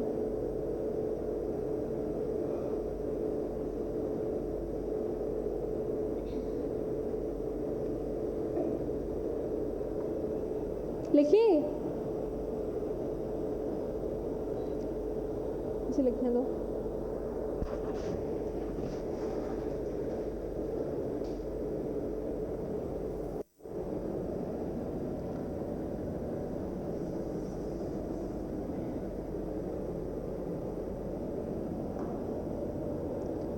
फिर तीसरा पॉइंट है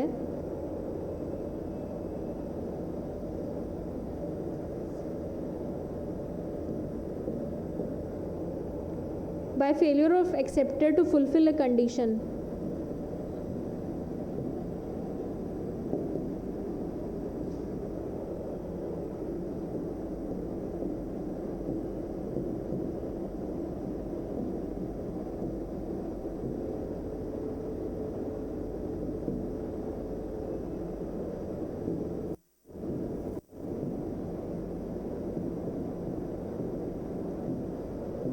अब जो प्रपोज़ल हो उसने कोई एक्सेप्ट, जो प्रपोज़र है उसने यानी प्रॉमिसर, उसने कोई कंडीशन लगाई है और वो जो एक्सेप्टर है जो प्रॉमिसी वो कंडीशन नहीं पूरी कर पा रहा है, तो वहाँ पे लैप्स कर जाएगा यानी रिवोक हो जाएगा, ख़त्म हो जाएगा। 4th पॉइंट है, लिख लिया बेटा, ये लिख लो फिर आगे बढ़े। ओके,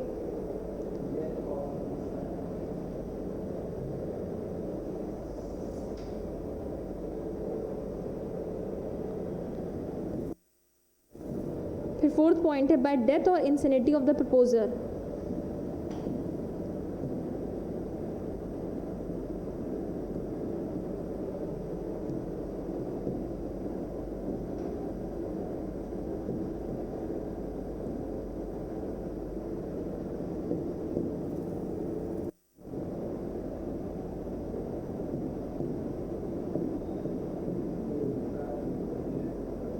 तो इसमें यह है कि, लेकिन इसमें एक और कंडीशन आगे की लाइन पढ़ोगे तो इसमें दे रखा है, if the fact of his death और insanity comes to the knowledge of the acceptor before acceptance. तो ये कंडीशन दे रखी है कि डेथ या इंसेनिटी हो रही प्रपोजर की, ठीक है, तो यहाँ पे रिवोक कर जाएगा प्रपोज़ल, लेकिन ये ज़रूरी है कि उसकी डेथ या इंसेनिटी से पहले उसने एक्सेप्टेंस ना किया, उसने प्रॉपर प्रपोज़ल एक्सेप्ट ना किया। अगर उसने एक्सेप्ट कर लिया तो वो भाई चलो उसकी दिमागी हालत नहीं सही है या उसकी डेथ हो गई, लेकिन उसके जो लीगल रिप्रेजेंटेटिव होंगे वो लायबल होंगे अगर उसकी डेथ से पहले उसने एक्सेप्ट कर लिया प्रपोज़ल। तो अगर प्रपोज़ल एक्सेप्ट करने से पहले पता चल गया कि डेथ हो गई है या वो इंसेन हो गया, तब पे यहाँ पे कोई एग्रीमेंट नहीं होगा, प्रपोज़ल नहीं हो पाएगा, वो कैंसिल हो जाएगा। फिर सेक्शन लिख लिया ना,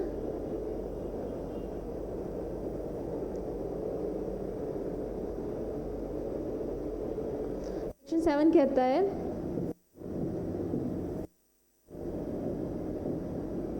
acceptance must be absolute.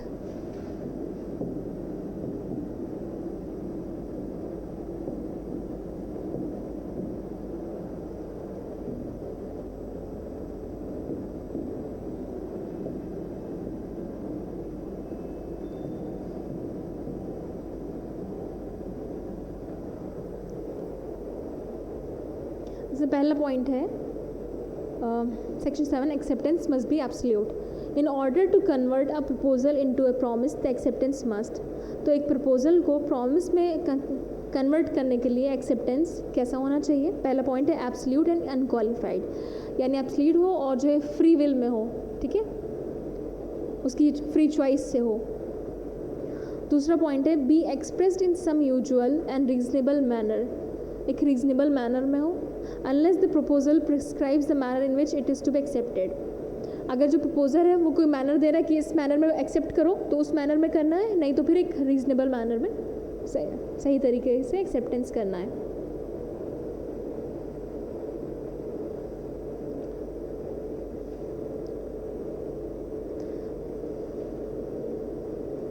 Section 8 है एक्सेप्टेंस बाय परफॉर्मिंग कंडीशंस और रिसीविंग कंसिडरेशन। तो यहाँ पे ये चीज़ बताई गई कि एक्सेप्टेंस जो है कंसिडरेशन भी आप उसमें ले सकते हो, ऐसे भी हो सकता है एक्सेप्टेंस, या फिर आप जो कंडीशन दे गई उस पर आप एक्ट कर रहे हो तो भी वो एक्सेप्टेंस माना जाएगा। जैसे मैंने पहला केस बताया कार्लिल वर्सेस कार्बोलिक का, उसने कोई कम्युनिकेशन नहीं दिया एक्सेप्टेंस का, लेकिन उसने जो कंडीशन दी उस पर एक्ट किया, ठीक है। टोटल सेक्शन देखो, नहीं सब नहीं पढ़ाऊँगी, हाँ हाँ।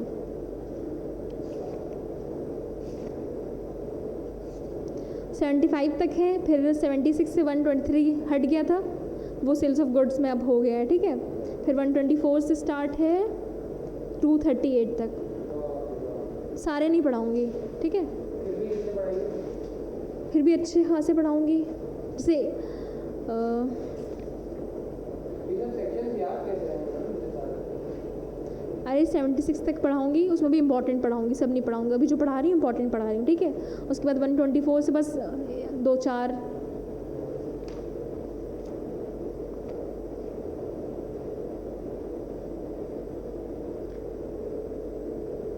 सेक्शन 8 समझ आ गया? सेक्शन लिखा ही है। सेक्शन 8 मैंने बताया है, उसमें दे रखा है एक्सेप्टेंस बाय परफॉर्मिंग कंडीशंस और रिसीविंग कंसिडरेशन। तो यही है कि एक्सेप्टेंस जो है आप कंसिडरेशन रिसीव करके भी दे सकते हो, या कंडीशंस जो दे रखी हो प्रपोजल में आप उसे एक्सेप्ट करके भी कर सकते हो, उन्हें परफॉर्म करके भी। पर अगर आप उन्हें परफॉर्म करो जो कंडीशन दे रखी हैं, तब भी एक्सेप्टेंस माना जाएंगे। जैसे मैंने वाला केस बताया कार्लिल वाला, कार्लिल वर्सेस कार्बोलिक का, तो उसमें उस लड़की ने जो है कम्युनिकेशन नहीं दिया था एक्सेप्टेंस का, लेकिन तब भी जो कंडीशंस थी उस पर उसने एक्ट किया, तो एक्सेप्टेंस माना जाएगा कि एक्सेप्टेंस हो रहा है यहाँ पे।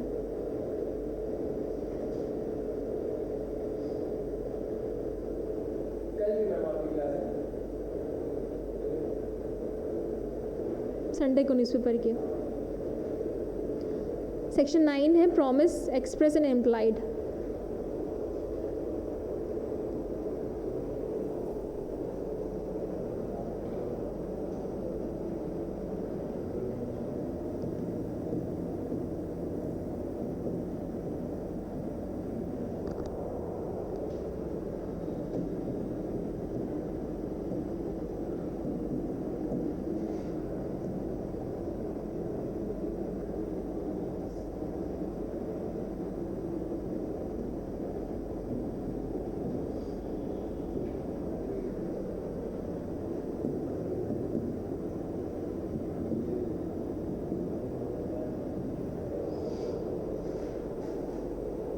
तो सेक्शन 9 ये कहता है in so far as the proposal और acceptance of any promise is made in words the promise is said to be express. तो जब कोई प्रपोजल और या एक्सेप्टेंस किसी प्रॉमिस का वर्ड्स में माना जाएगा एक्सप्रेस है, अगर वर्ड्स में है तो एक्सप्रेस है।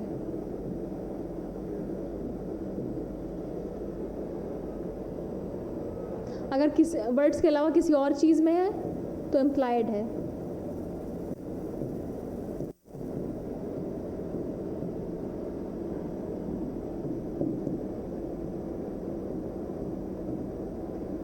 इम्प्लाइड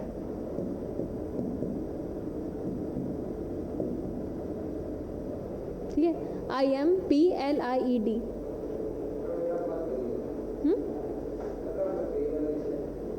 ठीक है। अगर वर्ड्स में है तो एक्सप्रेस,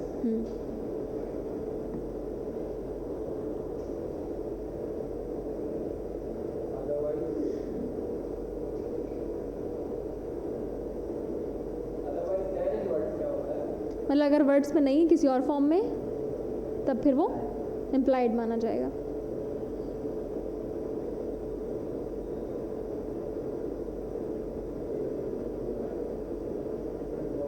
हो गया। अब चैप्टर 2 हम शुरू करेंगे, contract, voidable contract, void agreement, जिसमें हम पढ़ेंगे कॉन्ट्रैक्ट, वॉइडेबल कॉन्ट्रैक्ट और वॉइड अग्रीमेंट। तो सेक्शन 10 है व्हाट अग्रीमेंट्स आर कॉन्ट्रैक्ट, कौन से एग्रीमेंट कॉन्ट्रैक्ट होंगे।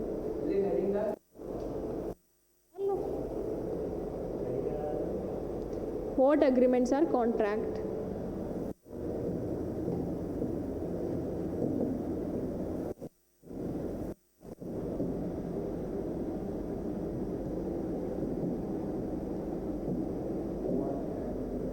What agreements are contract, कौन से एग्रीमेंट कॉन्ट्रैक्ट होंगे।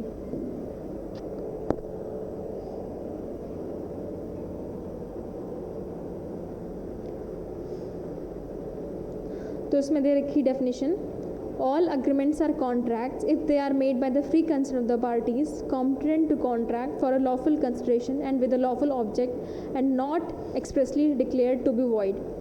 तो सारे एग्रीमेंट कॉन्ट्रैक्ट होंगे, जो की पॉइंट्स मैं अभी लिख दूंगी, ठीक है। अगर वो फ्री कंसेंट से हो रहे हैं पार्टीज़ जो है कॉम्पिटेंट हैं कॉन्ट्रैक्ट करने के लिए, यानी मेजर है, अडल्ट है, यानी साउंड माइंड है। साउंड माइंड, अच्छा साउंड माइंड और अनसाउंड माइंड पता होता है? पता है क्या होता है? पागल क्या मतलब? जो मेंटली फिट ना हो, ठीक है, ऐसे नहीं बोलते पागल।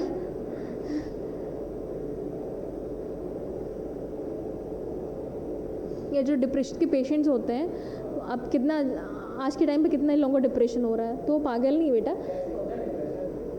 डिप्रेशन होता है कि बहुत ज़्यादा आप स्ट्रेस में, बहुत ज़्यादा टेंशन में, नींद आना बंद हो जाती है, ये सारी चीज़ें होती हैं। और जब बहुत नींद आने का तो कोई इलाज नहीं है उसका, यही है टाइम पे सो, टाइम पे उठो।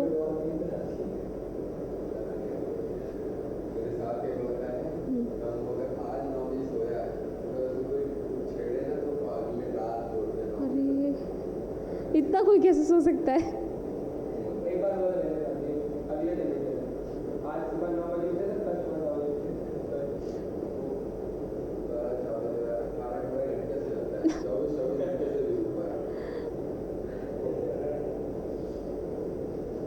इंसान नहीं है उसकी अलग ही स्किल है, सोने की स्किल है।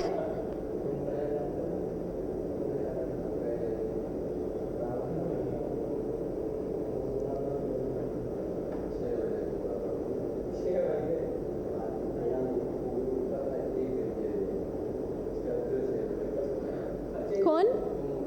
अच्छा,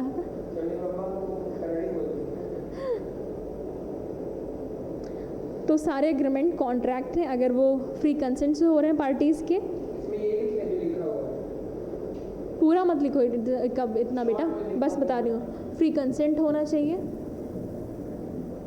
कीवर्ड्स लिख रही हूँ बस, इतना शॉर्ट में लिख रहा हूँ, पूरा मत लिखो, फिर रिवाइज़ करते टाइम मन नहीं करता ज़्यादा। अगर ज़्यादा होता है कंटेंट तो फिर रिवाइज़ करने का मन नहीं होता है।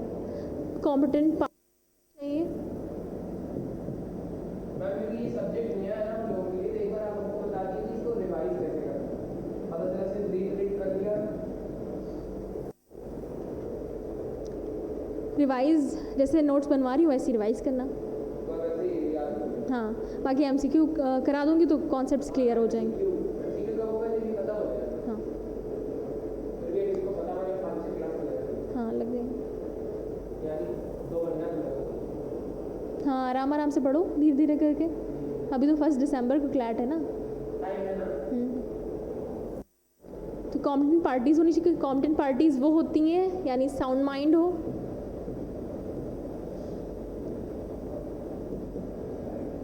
साउंड माइंड और मेजर। मेजर का पता है मतलब? अडल्ट होनी चाहिए, ठीक है, 18 साल की होनी चाहिए। साउंड माइंड का है दिमागी हालत बिल्कुल फिट हो, ना वो नशे की हालत में हो, ना ऐसी बीमारी से वो जूझ रहा हो कि वो कॉन्ट्रैक्ट समझ ना सके।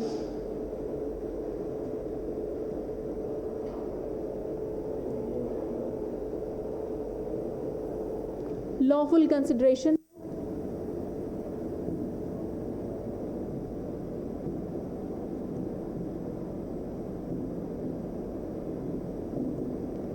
lawful object,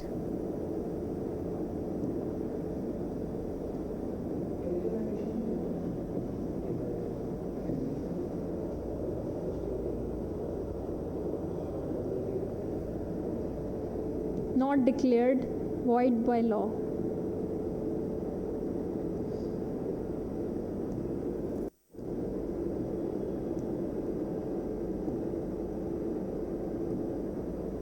की टर्म्स लिखें।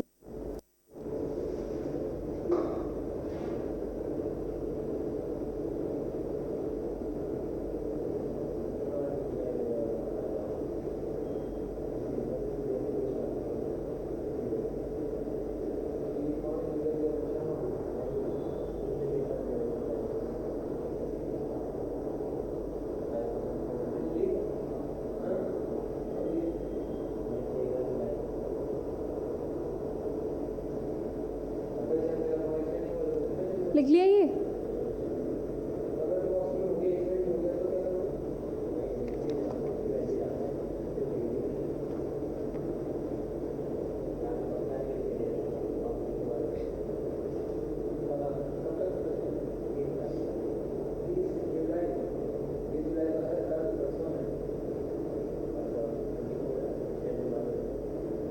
लिखो।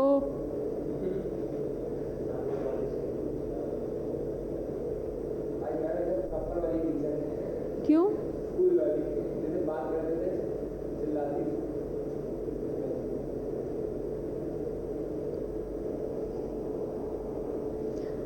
एक दिन मैंने अपने सर से बोला, जैसे जब मैं मास्टर्स कर रही थी तो लखनऊ एमआईटी से मैंने मास्टर्स किया और वो पूरा डील वहाँ से रेगुलेट होता है, नोएडा एमटी रेगुलेट करता है, तो पेपर्स वहाँ से बन के आते हैं। तो मेरे कैंपस वाले टीचर्स नहीं बनाते हैं, लेकिन इंटरनल्स जो होता है वो यहीं पे होता है, यहीं के टीचर्स पेपर बनाते हैं। तो मैंने सर से कहा, सर मैं अगर टीचर बनूँ मैं तो पूरा पेपर बता दूँ बच्चों को।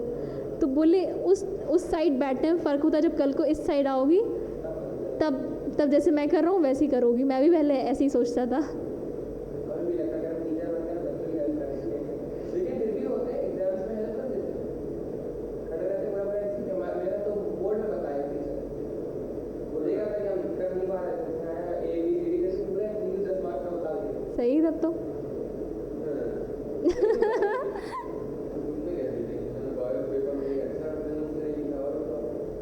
नहीं वो तो टीचर खुद आके बता देगा ना, मुझे थोड़ी बोला। तो टीचर में बगल में खड़ा रहता था और टीचर किस तरह से हाँ बहुत से होते हैं। आप क्या करिएगा अगर कोई बच्चे को आप चीटिंग करते देखिए तो बता दीजिएगा। नहीं होते हैं कौन से टीचर? कई सारे तो ऐसे होते हैं कि मतलब कई बार बोलते हैं कि एक दूसरे को हाँ वार्निंग दे दी या ज़्यादा नहीं बोलेंगे। कुछ होते हैं पिन ड्रॉप साइलेंस, बिल्कुल बोलने नहीं देते हैं, ऐसे भी गर्दन नहीं घुमाने देते। कुछ ऐसे होते हैं कि करो पूरा बात लगे। हाँ कुछ बोलते हैं कि वो पेपर पे 10 बोल रखा था, टीचर ने देख लिया, उसने बोला मैम आप माफ कर दीजिए, बस उन्होंने मिला दिया। बट वो फ़ोन तो एक्सट्रीम लेवल पे हो गया ना। आप कुछ नोट्स बना के ले आ रहे हो या फ़ोन, वो एक्सट्रीम हो गया। मतलब अगर किसी अपने साथियों से पूछ रहे हो या एक दूसरे से देख रहे हो तो फिर भी टीचर्स कुछ नहीं बोलते हैं। बोर्ड वैसी की दीवार बताइए मैं वर्टिकल में बोलेंगे। हमने बोर्ड किया तो वॉशरूम में एक बुक रखी जाती है, अब कहाँ रखी जाती है? सिस्टम के अंदर। हाँ ये मैंने भी सुना है कि बहुत से लोग वॉशरूम में बुक रखते हैं। वॉशरूम पता है अब बच्चे एक करके जाते हैं, सिस्टम को पूरा आंसर और एक टॉपर जाता है, जैसे ही वो एमसीक्यू कर लेता है वो बाथरूम के दीवार पे लिख देता है ABCD हमने पूरे बोर्ड यही किया। सिस्टम में जाते थे, बुक खोलते पूरा आंसर याद आता था, फिर आगे लिखते थे, फिर याद करते याद करते आगे लिखते थे। हाँ सेट सीक्वेंस चेंज हो गया। अच्छा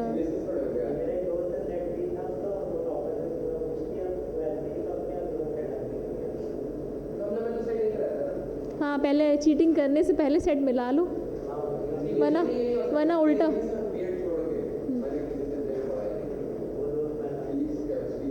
हिंदी इंग्लिश फिजिकल एजुकेशन भी क्यों करी, उसमें भी पूछ लेते।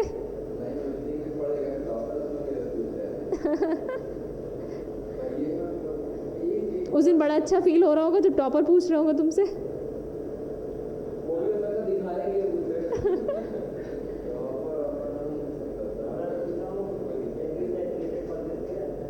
अच्छा आप ये पूछ रहे हैं कि एलयू से एफिलेटेड कॉलेजेस सही रहते हैं? अच्छा आप ड्रॉप नहीं लेना चाह रहे हो, ठीक है तो सही रहता है। लेकिन देखो जो मैंने जहाँ से लॉ किया वो भी एलयू से एफिलेटेड कॉलेज है, ठीक है, यूनिटी लॉ कॉलेज है। यूनिटी ये यूनिटी है ना इधर? नहीं ये वाला नहीं, दूसरा है ये तो स्कूल है।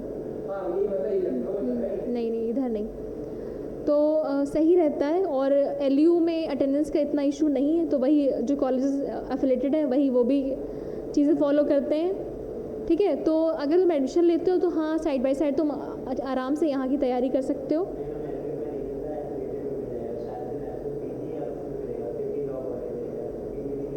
हाँ सिटी लॉ कॉलेज ये दुबग्गा साइड है, दुबग्गा साइड है। कहाँ पे?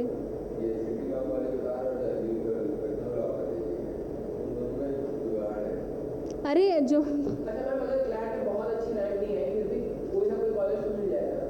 डिपेंड करता है कितना कट ऑफ जा रहा है, और कट ऑफ जो है पेपर पे डिपेंड करता है, पेपर का लेवल कैसा है।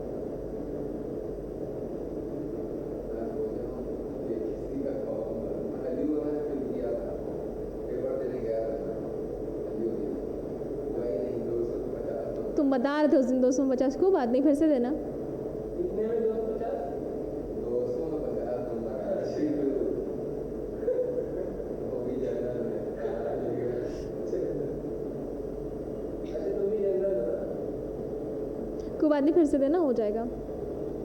क्लैट का भी दो, एलयू का भी दे दो, डीयू का भी दे दो। आपको डीयू इसमें आ गया ना क्लैट में? अच्छा पता नहीं मुझे। कुछ कॉलेजेस आ रहे और उसका दो, ILI इंडियन लॉ इंस्टीट्यूट है ये कौन सा है?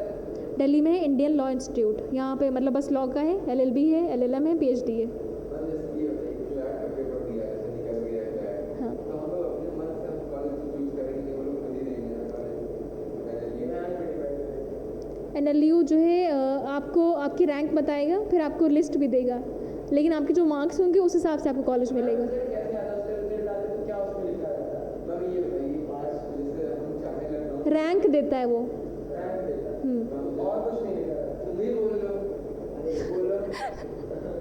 बहुत गुस्सा होगा तुम ही बोल लो, बोलो। जैसे राम मनोहर लोहिया है ना लखनऊ हाँ। में, चाहता है जैसे बाहर ना जाके यहीं पे करें तो बहुत बात है। अगर तुम्हारे मार्क्स इतने आ रहे हैं कि तुम्हें राम मनोहर लोहिया मिल जाए लखनऊ का, और तुम प्रेफरेंस दे रहे हो, ठीक है, सपोज करो तुम्हारे मार्क्स इतने आ रहे हैं कि तुम्हारा एडमिशन यहाँ मिल सकता है तुम्हें, ठीक है, और तुमने फर्स्ट प्रेफरेंस राम मनोहर लोहिया को दे दी क्योंकि तुम चाहते हो यहाँ पे तुम्हारा एडमिशन हो जाए, तो तुम्हें मिल जाएगा।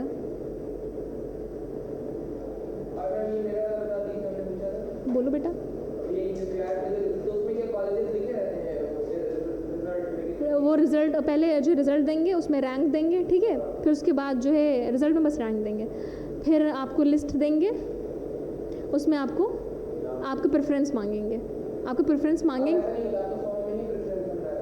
फॉर्म में प्रेफरेंस है। कल ये जो सर बता रहे थे होगा तो उन्होंने ये बताया अच्छा अच्छा, फॉर्म में ही प्रेफरेंस आएगी। वरना अभी तक ऐसा था कि बाद में प्रेफरेंस मांगते थे। तो प्रेफरेंस चाहे जो भी डालो, ठीक है, प्रेफरेंस भी मैटर करता है, लेकिन आपके मार्क्स भी उतने होने चाहिए, आपके मार्क्स हैं तब मिलेगा। अच्छा उसकी भी कोई टैक्टिक होती है कि मतलब कि जो भी मन करे कॉलेज डाल दो? जो भी क्या, अगर आपके मार्क्स इतने हैं कि आपका बैंगलोर में हो सकता है एडमिशन, तो बहुत अच्छी बात है। सबसे अच्छा क्लैट का कॉलेज माना जाता है बैंगलोर का, हैदराबाद। हाँ, लेकिन वो क्लैट के अंदर नहीं आता है, दिल्ली अपना एग्ज़ाम अलग कराता है। मेरा वैसे एम तो एलेट ही था, एलेट भी बनेगी, स्लैट भी देंगे। तुम आपको अगर लेना है जो है प्राइवेट को, तो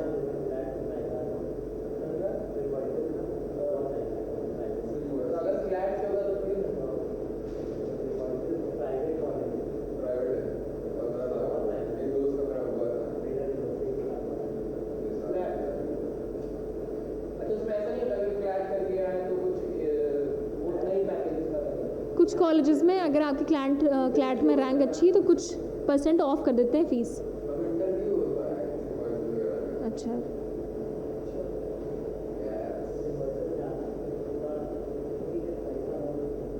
आप बोले थे ना प्राइवेट कॉलेज में एडमिशन लेने के लिए, मतलब लॉ से लखनऊ यूनिवर्सिटी से आपको ड्रॉप नहीं लेना है। या मैम अगर नॉर्मल कॉलेज की एडमिशन नहीं लेती तो प्रॉब्लम नहीं होती ना, वो आपको तो डिपेंड करता है आपको पढ़ रहे हो। नॉलेज एक्सपीरियंस होता है। हाँ, डिपेंड करता है। देखो जैसे मैंने जो है यूनिटी लॉ कॉलेज से किया, मैंने कोई गवर्नमेंट जो एफिलेटेड है लखनऊ यूनिवर्सिटी से मैं पढ़ा रही हूँ यहाँ, ठीक है, उसी कॉलेज के वहाँ का लॉ अच्छा माना जाता है उस कॉलेज का। बहुत से बच्चे जज बनने बैठे हैं, जज बन गए हैं, ठीक है, हाँ लॉ अच्छा है।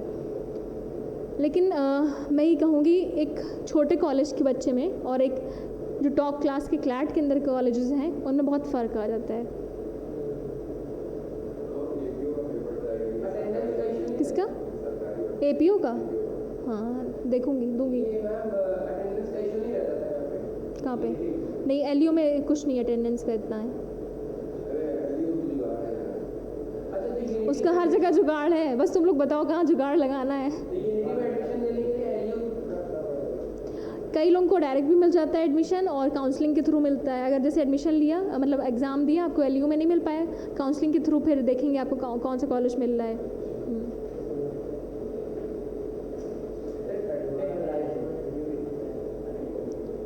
तो तुम क्या चाह रहे हो अभी? कॉलेज प्राइवेट कॉलेज में ले लो एडमिशन।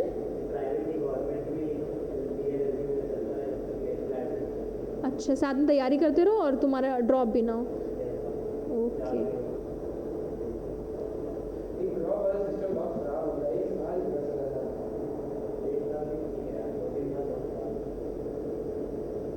आपका पहला साल होगा ना ये, कोई बात नहीं। मेरा 2 साल नहीं, हमने 2020 में वो ऑनलाइन क्लास की थी, क्या ही समझ में आया था उसमें। हमने ऑनलाइन ली थी, फिर हमने 11th में भी एडमिशन ले लिया। अच्छा अच्छा, ऑनलाइन वजह मेरे मार्क्स अच्छे नहीं आते ना, 11 पढ़ते ही। जो 2.5 साल का है सबसे मेजर है, कोविड देखा है तो सब में पेपर दिया पास हो गए।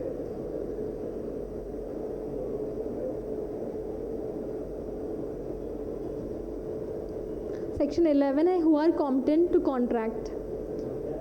Who are competent to contract, कौन कॉम्पिटेंट है, कौन एलिजिबल है कॉन्ट्रैक्ट करने के लिए।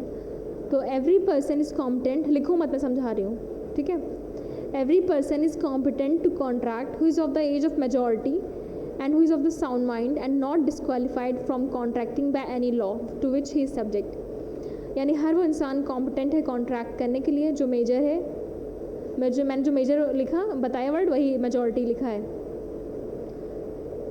और जो साउंड माइंड है और जिसे लॉ ने डिस्क्वालीफाई नहीं किया है, जो लॉ उस पर एप्लीकेबल होते हैं उस लॉ ने उसे डिस्क्वालीफाई नहीं किया है कोई कॉन्ट्रैक्ट करने से, तो वो कर सकता है कॉन्ट्रैक्ट।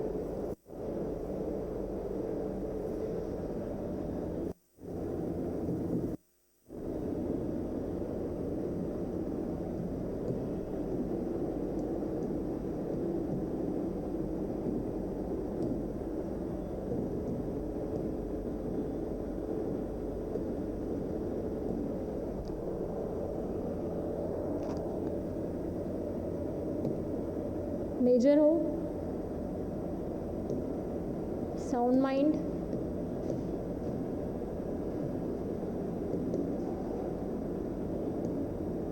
मेजर का क्या होता है? बेटा अडल्ट,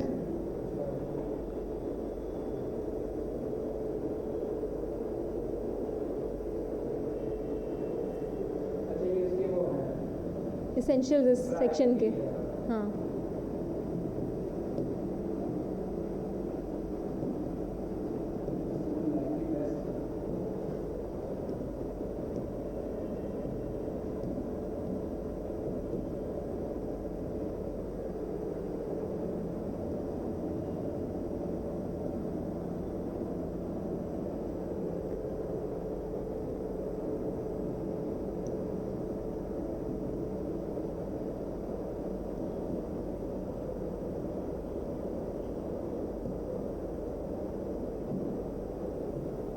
अच्छा, आप लोग की कोई रिकमेंडेशन है कि मैं किस तरह से पढ़ाऊँ? कोई आप लोग को आइडिया लग रहा होगा कि किस तरह से पढ़ाऊँ तो ज़्यादा अच्छे से समझ आएगा या कुछ? थोड़ा सा बैकग्राउंड उसका बता दें। अच्छा, ठीक है। और मतलब इसका फ्यूचर बता दीजिए, मतलब कि ये कैसे आ सकता है और इसमें मतलब कैसे क्वेश्चंस आ सकते है। ठीक। क्योंकि एकदम नया सब्जेक्ट ना, इसके बारे में कोई आइडिया नहीं है, तो हम लोग लिखे जा रहे हैं और रीड किए जा रहे हैं, इसका वो नहीं पता ना मोटिव क्या है, ये नहीं पता। तो एक काम करती हूँ, हाँ, लिखते कैसे करना है। ठीक है। तो नेक्स्ट क्लास जब कॉन्ट्रैक्ट की होगी तो जितना मैंने आज पढ़ाया है कुछ MCQ कराऊंगी, फिर आगे हम लोग बढ़ेंगे, ठीक। तो ऐसा करते हैं कि अब मैं पहले सोच रही थी क्लास जैसे एक सब्जेक्ट ख़त्म हो गया तब उसके बहुत लेट हो जाए। MCQ कराऊंगी, तो अब थोड़ा थोड़ा टॉपिक करा के बीच बीच में जैसे कल जैसे अब नेक्स्ट टाइम जब कॉन्ट्रैक्ट की क्लास होगी तो 10-15 MCQ करा दिए, फिर आगे बढ़े हम लोग, ऐसे कर देंगे, ठीक है। क्या लिखा है ये subject? To which his subject, तो जो ये लाइन है any law to which his subject, इसका मतलब ये जो लॉ उस पर अप्लाई हो रहा है, जहाँ वो रह रहा है वहाँ पे जो लॉ अप्लाई हो रहा है। मैम अगर 2 महीने में क्लास खत्म होगी ना, फिर जब आप डायरेक्टली पूरे MCQs कराइएगा फिर याद भूल जाएगा वो कौन सा सेक्शन का था कैसा। ठीक है, तो बीच बीच में करा दूँगी। एक टॉपिक के साथ एक MCQ, तो फिर रीड कर देंगे। मैं MCQ डाउनलोड करके लाऊंगी, यहाँ प्रोजेक्टर पे चला देंगे। अब जैसे संकल्प सर वो बताते हैं कोई जीके का, तो वो क्या कहते हैं, पहले उसकी पूरी बैक हिस्ट्री बताते हैं पूरी, और उसके बाद फिर वो बताते समझ फिर फ्यूचर में बताते इसका क्या यूज होगा, तो पूरा कनेक्टेड हो जाता है। ठीक है, लिख लिया बेटा ये?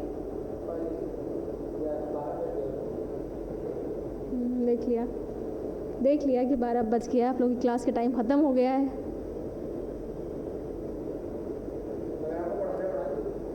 नहीं, ठीक है। तो सेक्शन 11 तक हम लोगों ने कवर कर लिया, बाकी नेक्स्ट क्लास में करेंगे। Thank you.